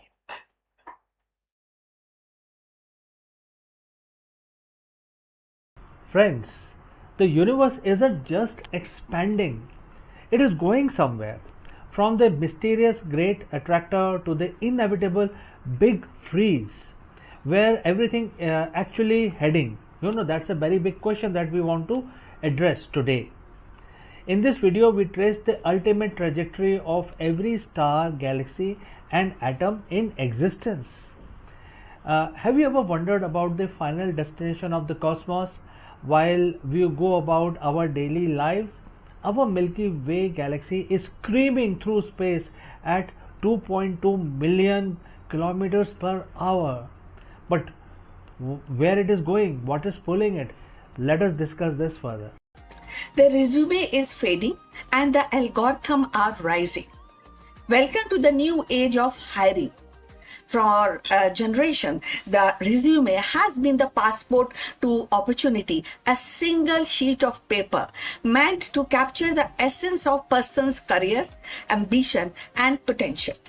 Recruiters relied on it as their compass, scanning from keywords, actually judging the experience and making the judgment further. And that shaped the lives and the companies alike. But in today's corporate world, the compass is being recalibrated. Artificial intelligence has entered the hiring arena, shifting the focus from polished resume to predictive algorithm. What once depended on the human intuition is now increasingly governed by machine logic. And the ripple effect are transforming not only how company recruit, but also how candidates present themselves. For decades, the hiring process has revolved around the resume, carefully crafted document meant to summarize a candidate's skill, experience, and aspirations. Recruiters would shift through the stacks of resumes, searching for the right fit and often relying on the intuition and human judgment. But today, the familiar ritual is being disrupted. Algorithms are shaping in and reshaping corporate hiring strategies and slowing down the traditional recruitment as we know it. Artificial intelligence is no longer confined to futuristic speculation. It is embedded in the very fabric of talent acquisition. So companies are deploying AI-driven platform that scan thousands of applications in a second, identifying patterns invisible to human eye. And instead of recruiters spending hours and judging the resumes and finding out the right candidate, machine learning models evaluated it very fast and very the behavioral clue and the skill is being judged by the machine. Competencies are judged by the machines, and the result is hiring process is more faster, more data driven, and at least in theory more objective. Yet this shift is not without tension. Traditional recruitments relied heavily on human interaction. The handshake at the interview, the nuances, reading of candidate's personality, the gut feeling that someone might be a cultural fit. AI challenges this by reducing the process in qualifying metrics. So algorithm can rank candidate by predictive job preferences, but they cannot replicate the warmth of human connection. And this raises a profound question. Are we hiring people or are we hiring data points? So if you have reached this far, please inform us from which city you have tuned in and in which language you are watching this video. This will help us to determine the reach of our channel. So now going forward, when we are talking about resume and the algorithm shift in the job market, the corporates are embracing the AI because it promises efficiency. In industries where the talent demand is high, AI tool can cut hiring timelines dramatically, and they can also help reduce bias, at least when designed carefully by focusing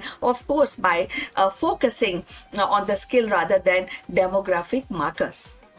For example, AI can highlight the candidate from unconventional background who might otherwise be overlooked. So paradoxically, if the algorithm are actually trained on biased historical data, they risk perpetuating the very inequalities they are meant to solve. So the slowing of traditional recruitment is evident in diminishing role of resume themselves. So increasingly, the companies are actually finding this easy, and the companies are also asking candidates to demonstrate the skill through online assessment, coding challenges, and or sometimes gamified test. An AI system then evaluate these results often before a human recruiter even see the candidate's name. So the resume, once the centerpiece of hiring, is becoming a supportive document at the best. And this transformation also changes the role of recruiters. Instead of manually screening resume, recruiters are becoming interpreters of AI insight. So this is how the job market is evolving. Their job is shifting towards relationship building, employers branding, and ensuring that the human element is not lost in the set of algorithm. In this sense, AI is not eliminating recruiters, it is redefining their responsibilities. For job seekers, the implications are profound, very high. So, and I think you're also aware of this change in the market. So, when we talk about the candidates and the getting hired by big companies, by corporate, so there's the role of crafting a resume with a clever wording may no longer be enough. Candidate must learn to speak algorithm and tailoring their application to highlight measurable skills, and also the AI system which actually AI system recognize. At the same time, they must prepare for the recruitment journey that feels less personal, more automated, and sometimes opaque. Transparency is how these algorithms work and will be crucial to the meaning of trust for hiring also. Ultimately, the rise of AI is hiring kind of a balance, a story of a balance, you know. The efficiency and the scales are undeniable, definitely an advantage, but they must be they also weigh against the fairness sometimes, and maybe you can say more on empathy, or sometimes you may feel that they are less empathic. So the human judgment is not there that much, which was there earlier. The future of recruitment will likely to be hybrid. You know, algorithm handling the heavy lifting of the data analysis, and while the human provide the nuances, the context, and the compassion that machine cannot replicate.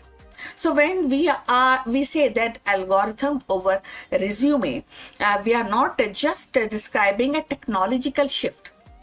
We are witnessing a cultural transformation, and that is also at the same time how company define talent, how individual present themselves, and how society negotiate the line between human intuitions and machine precision. So the resume may not disappear entirely, but its reign as the king of hiring is definitely ending. In its place, the new era of emerging, one where the algorithm and the human must learn to collaborate in the delicate art of choosing what we get in the job, you know. So in the end, the rise of AI in recruitment is not simply a technical actually shift or a technical upgrade. It is a cultural turning point. The resume, once the centerpiece of professional identity, is being overshadowed by algorithms that promise speed, scale, and sharper insight. Yet the human element remain irreplaceable. You know, the company will need a strike, definitely a delicate balance, letting machine handle the data while the people preserve the empathy, the intuition, and nuances that define meaningful work in relationship. So as we move forward, the question is not whether algorithm will replace the resume, but how human and machine will collaborate to redefine the hiring means. So the future of recruitment will be less about polished documents and more about demonstrated skills, adaptability, and authenticity. And in that the future success will belong to the organization that embrace the technology without losing sight of humanity. So we have come to the end. Thanks for watching. Please like and subscribe our channel, and we'll see you in next one. Before we close this video, few words about our affiliate partner. Stop settling for a good enough video. If your built-in laptop camera looks like a grainy mess, it is time for an upgrade. Want to instantly level up your video presence? I like to present the Lenovo Performance FHD webcam. This is a game changer for your desktop setup. Technically, this is packed It has a very sensitive RGB sensor, very crisp photographs it takes. Also comes with two microphones on board, which helps you to record very clear voice in stereophonic format. And these microphones are very sensitive. You can actually move away from the camera up to 2 meters, and these microphones will pick up your voice without any problem. This is a very strong piece. This is very sturdy. Comes with tripod ready. Comes with a very long leash, so it gives you a lot of flexibility to place the webcam wherever you want to keep in your studio. And also it has a swivel base, which is also very handy. So if you want to basically level up your game and you want to pick up this camera at a discount, please click on the link here or scan the QR code. Now let's get back to our video. Friends, a very big question that we want to address today is, are we alone or are we just being watched? For decades, we have scanned the stars for signals, but new speculation from SETI and leading astrophysicists suggest a chilling possibility. It is already too late to hide. While we search for them, humanity has spent the last century broadcasting our presence to the cosmos. In this video, we dive deep into the great silence and why the latest breakthrough in technosignatures and planetary direction suggests that any advanced civilizations within 100 light years likely to already know Earth is a home to an industrial civilization. Let us explore this further. For over 60 years, humanity has been staring into the abyss of space and asking one simple question: where is everybody? We call it Fermi paradox. The universe is ancient, it is vast, and according to everything we know about biology and physics, it would be crawling with life. Yet, when we point our telescopes at the stars, we get nothing but cold, dead silence. We have assumed that if they were out there, we would have found them by now. We have treated the search for the extraterrestrial intelligence, which is SETI, like a game of cosmic hide and seek, where we are the ones doing the seeking. But in 2026, the conversation has shifted. Leading scientists and researchers are now proposing as much more unsettling reality. The silence isn't because they aren't there, and it isn't because they haven't found us. It's because they likely discovered Earth a long time ago. While we have been whispering into the dark, wondering if we are alone, we have actually been shouting our presence to the galaxy for over a century.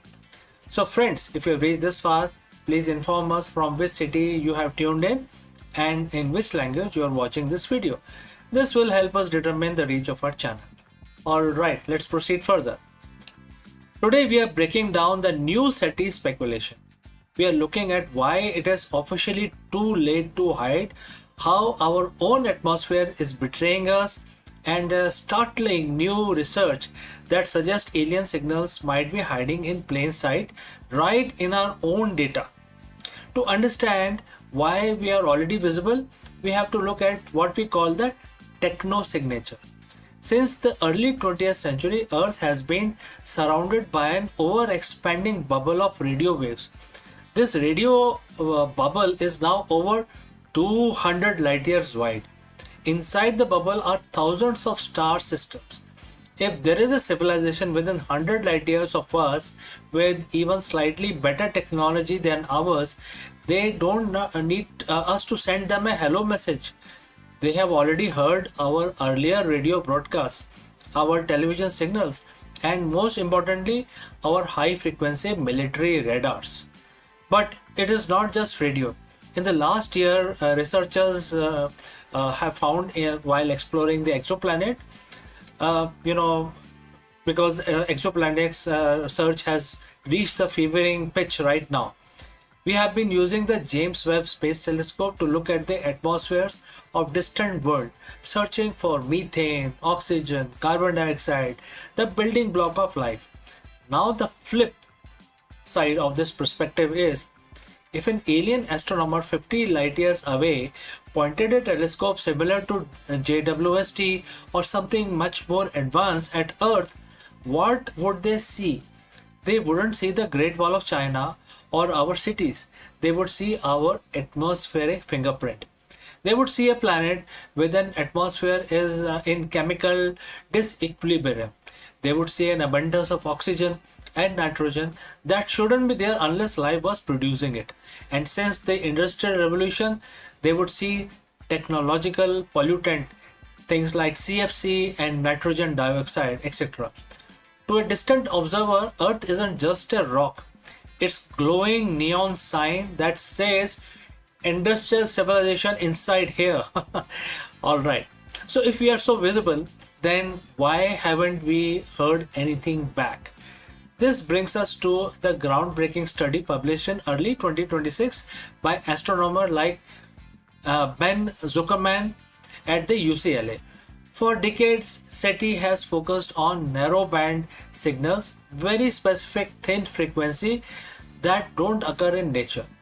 The logic was, if we see a needle thin spike on a radiograph, it must be artificial.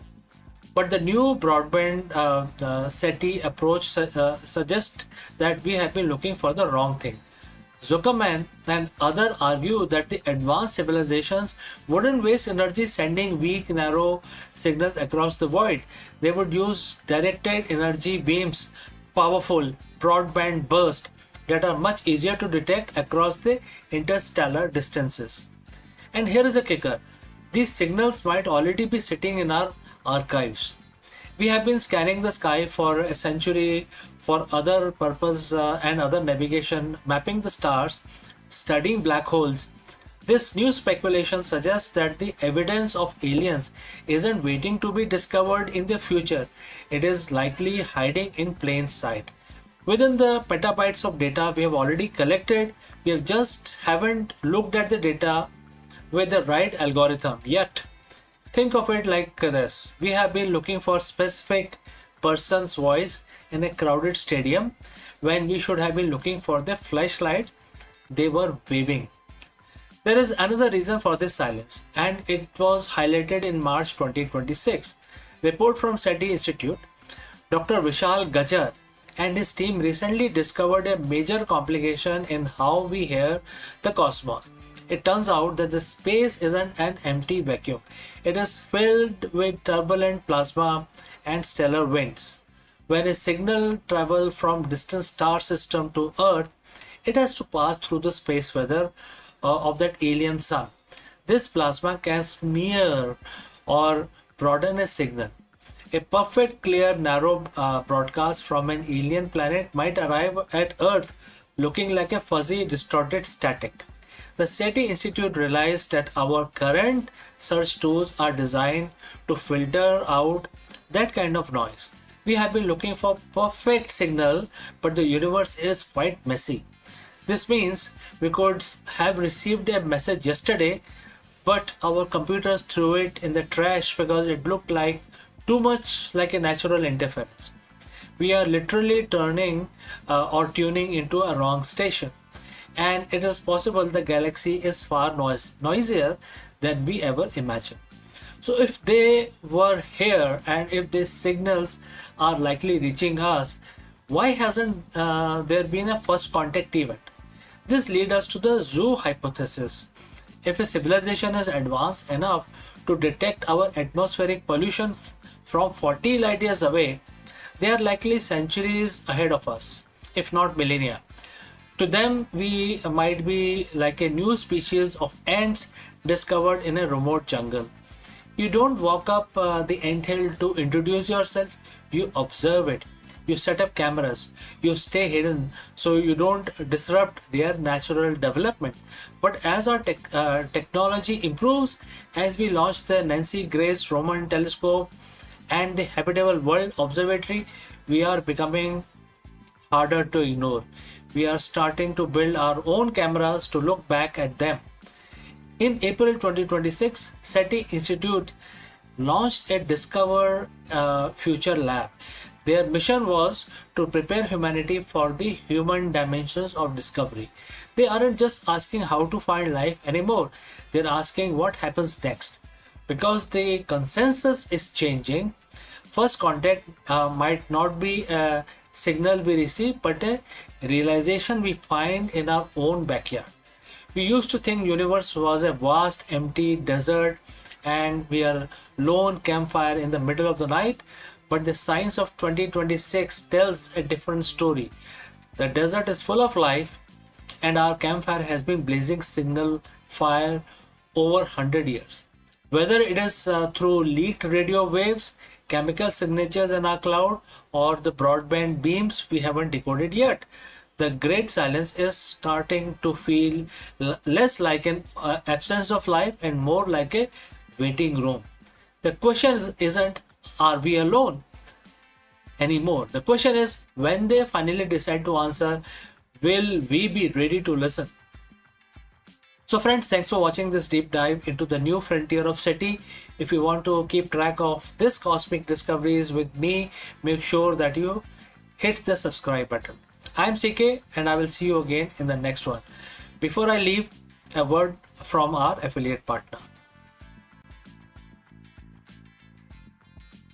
Stop settling for a good enough video.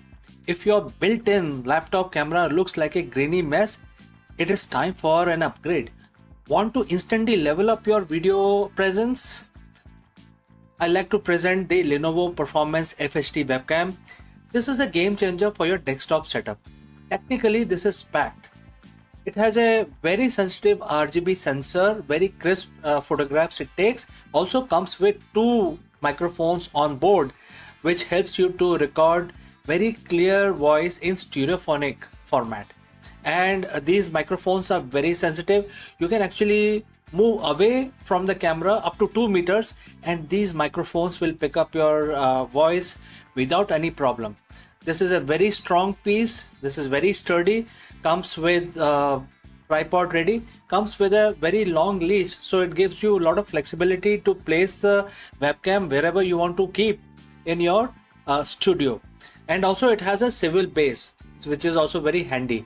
So if you want to basically level up your game and you want to pick up this camera at a discount, please click on the link here or scan the QR code. Now let's get back to our video. नमस्कार दोस्तों, आप सभी का स्वागत है। और आज 1 जून है, 1 जून, और आज तो सोमवार है, तो ये शंकर भगवान का दिन है। तो हम अपना दिन शुरू करने से पहले हम भगवान की स्तुति करेंगे और उसके बाद अपना दिन चालू करेंगे। तो आप सब मेरे साथ जुड़ें और हमेशा की तरह हम इस काउंटर को यूज़ करेंगे जिसमें ये नंबर आ जाते हैं और ये पता चलता है कि हमने कितनी दफ़ा हमने भगवान की पूजा की है। तो एक बहुत ही साधारण सा भगवान शंकर का, शिव भगवान का एक मंत्र है जो हम 11 दफ़ा करेंगे। हम इस काउंटर, जैसे मैंने बताया, आप कैसे भी कर सकते हैं, कोई सा भी आपका प्रोसेस हो वैसा आप फॉलो कर सकते हैं। तो हम स्तुति स्टार्ट करते हैं। आप भी हमारे साथ जुड़ें और भगवान का नमन करते हुए हम अपना दिन शुरू करते हैं। चलिए शुरू करते हैं। ओम त्र्यंबकं यजामहे सुगंधिं पुष्टिवर्धनम् उर्वारुकमिव बन्धनान् मृत्युर्मोक्षीयमामृतात् सद्यो जातं प्रपागामि भगवन् मृत्युं जय शिवम् आवाहयामि।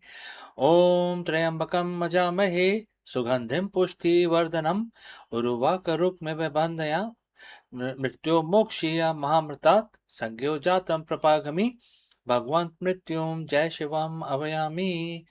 ओम त्र्यंबकं यजामहे सुगंधिं पुष्टिवर्धनम् उर्वारुकमिव बन्धनान् मृत्युर्मोक्षीयमामृतात् सद्यो जातं प्रपागामि भगवन् मृत्युं जय शिवम् आवाहयामि।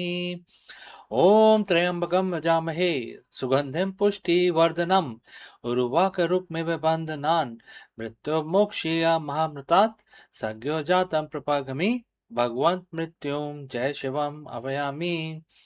ओम त्र्यंबकं यजामहे सुगंधिं पुष्टिवर्धनम् उर्वारुकमिव बन्धनान् मृत्युर्मोक्षीयमामृतात् सद्यो जातं प्रपागामि भगवन् मृत्युं जय शिवम् आवाहयामि। ओम त्र्यंबकं यजामहे सुगंधिं पुष्टिवर्धनम् उर्वाक रूप में बंधनान मृत्यो मोक्षीया महामृतात् सज्ञो जातम प्रपागमि भगवंत मृत्युम जय शिवम अभयामी। ओम त्र्यंबकम मजामहे सुगंधिम पुष्टिवर्धनम उर्वाकरुक में बंधनान मृत्यो मोक्षीया मामृतात् सज्ञो जातम प्रपागमि भगवंत मृत्युम जय शिवम अभयामी। ओम त्र्यंबकम मजामहे सुगंधिम पुष्टिवर्धनम उर्वाकरुक में बंधनान मृत्यो मोक्षीया महामृतात् सज्ञो जातम प्रपागमि भगवंत मृत्युम जय शिवम अभयामी। ओम त्र्यंबकम मजामहे सुगंधिम पुष्टिवर्धनम उर्वाकरुक में बंधनान मृत्यो मोक्षीया महामृतात् सज्ञो जातम प्रपागमि भगवंत मृत्युम जय शिवम अभयामी। ओम त्र्यंबकम मजामहे सुगंधिम पुष्टिवर्धनम उर्वाकरुक में बंधनान मृत्यो मोक्षीया महामृतात् सज्ञो जातम प्रपागमि भगवंत मृत्युम जय शिवम अभयामी। ओम त्र्यंबकम मजामहे सुगंधिम पुष्टिवर्धनम उर्वाकरुक में बंधनान मृत्यो मोक्षीया महामृतात् सज्ञो जातम प्रपागमि भगवंत मृत्युम जय शिवम अभयामी। जय भोलेनाथ, जय भोलेनाथ। तो हमारी आज की 1 जून की जो स्तुति थी, पूजा थी, वो संपन्न हुई और हमने भगवान शिव को याद किया, 11 दफा उनका मंत्र जाप किया। तो दोस्तों, अब हम आपसे इस वीडियो में विदा लेते हैं। जल्दी ही मिलते हैं दूसरे वीडियो में। आपका दिन मंगलमय हो। नमस्कार।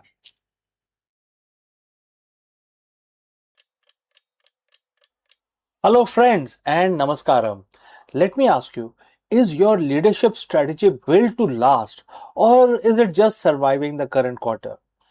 This is a very difficult question. If you know the answer, you can share it in the comments below. Otherwise, in this video, we will explore a transformative lesson for modern CEOs from Bhagavad Gita. While the business landscape is defined by the volatility, rapid disruption, and endless cycle of creative destruction, this ancient wisdom offers a profound perspective on resilience and vision. Let's go. If you are a CEO today, you are likely operating in a state of perpetual crisis, whether it's a market disruption, rapid technological shifts, or the relentless pressure of quarterly results. It feels like the body of your business is constantly under threat. But what if I told you that the most successful long-term leaders in history, the one whose impact span generations, has have a secret, and it's like sharing a secret in this video. It's not a new management framework or better AI tool. It's a 5,000-year-old perspective on reality. Today we're looking at CEO's immortal strategy derived from one of the most powerful verses in Bhagavad Gita, which is chapter 2 verse 20. So friends, if you have reached this far, please inform us from which city you have tuned in and in which language you are watching this video. This will help us determine the reach of our channel. Now let's look at the verse. The verse starts and the quote begins, "There is no birth or death for the soul, nor does it ever cease to be. It is birthless, ageless, eternal, without a beginning or an end. Even with the destruction of the body, the soul is not destroyed." And the quote close. In a business context, what is the body and what is the soul? The body is your current product line, your quarterly revenue, your office space, even your current job title. These are temporary. They shift, they rise, and inevitably they undergo changes or destruction. What is the soul? This is your company's core purpose, its mission, and your fundamental vision. These are the aspects of your business that are ageless and eternal. The mistakes many CEO makes is attaching their entire identity and their entire strategic focus to the body while ignoring the soul. So how does a CEO operationalize this? How do you apply immortal thinking to the finite quarterly cycle? There are a few things that you need to do. First, Stop managing the decay. When you focus purely on the body of your business, the metrics that fluctuate, you live in a state of fear. You fear losing market share. You fear the next innovation that might make your product obsolete. But if your strategy is rooted in your core purpose, you stop fearing death. You start disrupting, and you think that is not the end.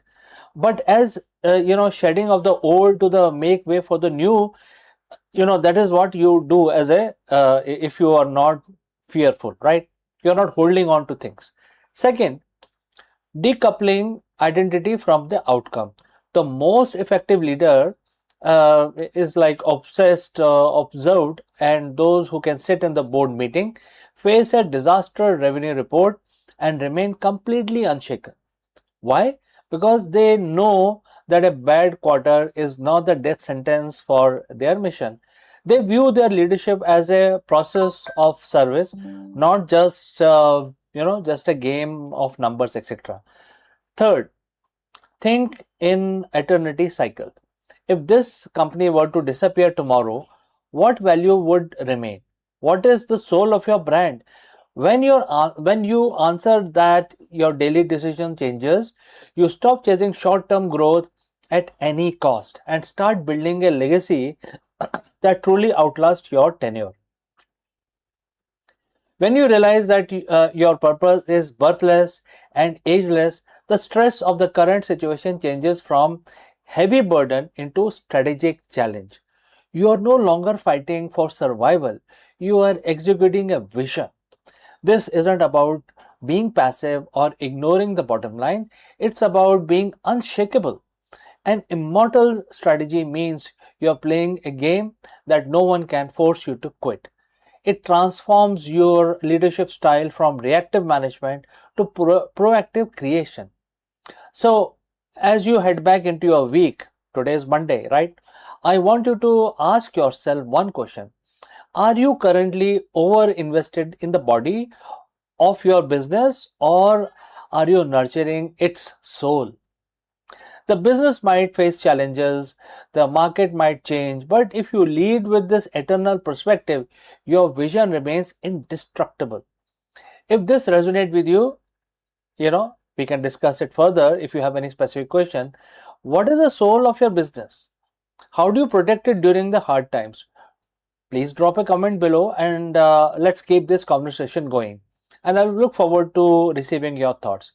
Thanks for joining live. Thanks for watching. And remember, lead with purpose, think with eternity, and stay unshakable. See you in the next one.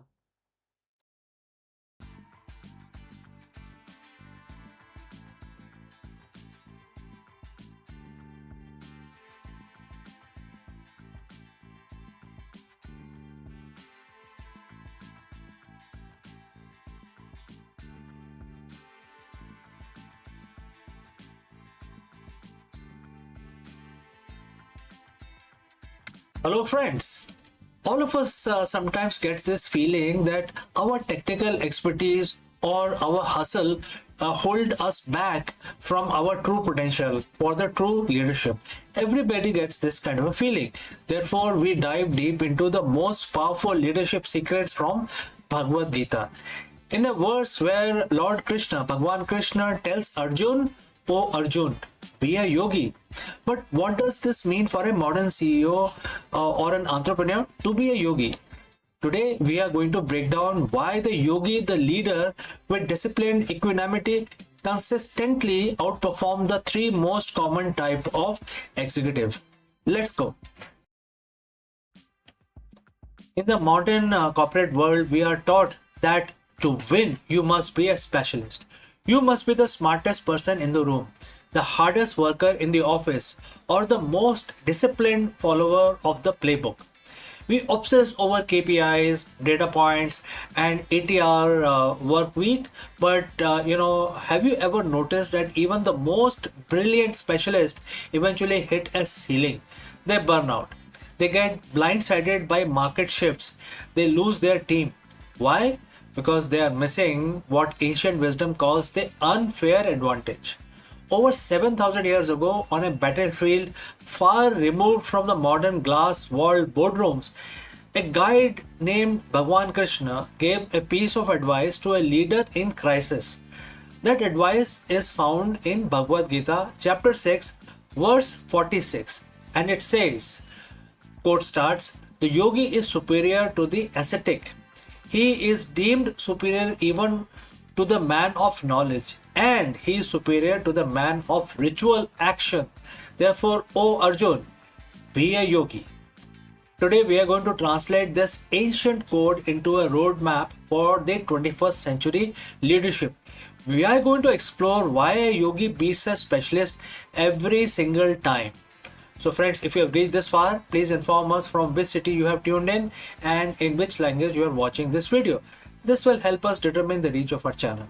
Moving on, what are the different kinds of most common executives? First is aesthetic, which in Sanskrit known as tapasvi. In Gita, tapasvi is someone who practices extreme self-denial. In the corporate world, this is the grind culture CEO. They are the first one in and last one out. They sacrifice sleep, family, health. They believe that if they just suffer more than the competition, they will win. But Krishna warns us, sheer endurance without balance leads to a narrow vision. Number 2 is Jnani, which is the man of knowledge. This is the data-driven specialist, the CEO with Ivy League pedigree and the analytics mind that can spot a trend in a spreadsheet from miles away. They have the facts, but they often lack wisdom. They are paralyzed by the data if the data is missing, and they often struggle to connect with the human element of their business. Number 3 is Karmi, the man of ritual action. This is a process-driven executive. They live by SOPs. They believe that if the ritual of the business, which is the meeting, the reports, different kinds of pyramids, bell curve, if they are followed perfectly, success is guaranteed. But when the world changes, they are too rigid to pivot. Bhagwan Krishna says yogi is better than all three. Why? Because the yogi CEO is a leader who has mastered their inner environment. They don't just possess knowledge, they possess clarity. They don't just work hard, they work purposefully.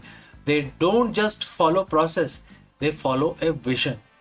A yogi's unfair advantage is equanimity. Think about the last time your company faced a crisis. Did you react out of fear? Did you make desperate move based on a dip in the stock prices? A yogi CEO operates from the neutral center.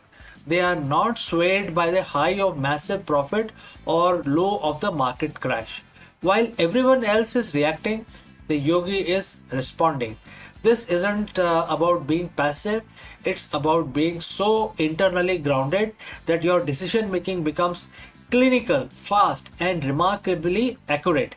That is the definition of the competitive edge. There are several things we can actually discuss around this, but I want to be brief. And therefore, the first advice I want to give you is the cognitive flexibility. The specialist is a hammer, and to them, every problem looks like a nail. But a yogi isn't attached to one way of thinking because they aren't defined by their expertise. They can see the whole board. They can integrate the hard work of aesthetic and the data of Jnani and the process of karmi without being enslaved by any of them. Second is the emotional intelligence. The yogi understand that a business is just a collection of human beings. By mastering their own minds, they naturally become master of empathy. They can read the room, they can inspire a team during a pivot because they aren't projecting their own anxiety onto other subordinates. Third, sustainable high performance. The ascetic CEO eventually burns out. The yogi CEO understands the rhythm of action and reset.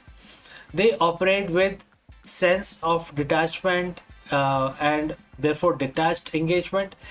They care deeply about results, but they aren't consumed by them. This detachment actually allows them to perform better because they aren't choked by the fear of failure. So how do we become a yogi CEO? Very big question, right? Let's start. It starts with realization that your most important business tool isn't your laptop, your network, or your bank account. It is your own mind. As verse 46 concludes, it says, therefore be a yogi, O Arjun. Very, it's like a proverb. Be a yogi, O Arjun. Such few words, but very profound meaning. This is a call to action for every leader. Don't just be a worker. Don't just be an expert. Don't just be a bureaucrat. Cultivate the discipline of the mind. Practice the equanimity that allows you to see through the noise of the market. Lead from a place of stillness, and you will find the impossible problems starting to solve themselves. The specialist sees the obstacle. The yogi sees the path. Which one will you be? Let me know in the comments below.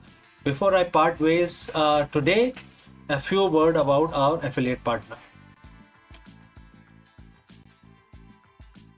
Stop settling for a good enough video. If your built-in laptop camera looks like a grainy mess, it is time for an upgrade. Want to instantly level up your video presence? I like to present the Lenovo Performance FHD webcam. This is a game changer for your desktop setup. Technically, this is packed. It has a very sensitive RGB sensor, very crisp photographs it takes. Also comes with 2 microphones on board, which helps you to record very clear voice in stereophonic format. And these microphones are very sensitive. You can actually move away from the camera up to 2 meters, and these microphones will pick up your voice without any problem. This is a very strong piece. This is very sturdy. Comes with tripod ready. Comes with a very long leash, so it gives you a lot of flexibility to place the webcam wherever you want to keep in your studio. And also it has a swivel base, which is also very handy. So if you want to basically level up your game and you want to pick up this camera at a discount, please click on the link here or scan the QR code. Now let's get back to our video.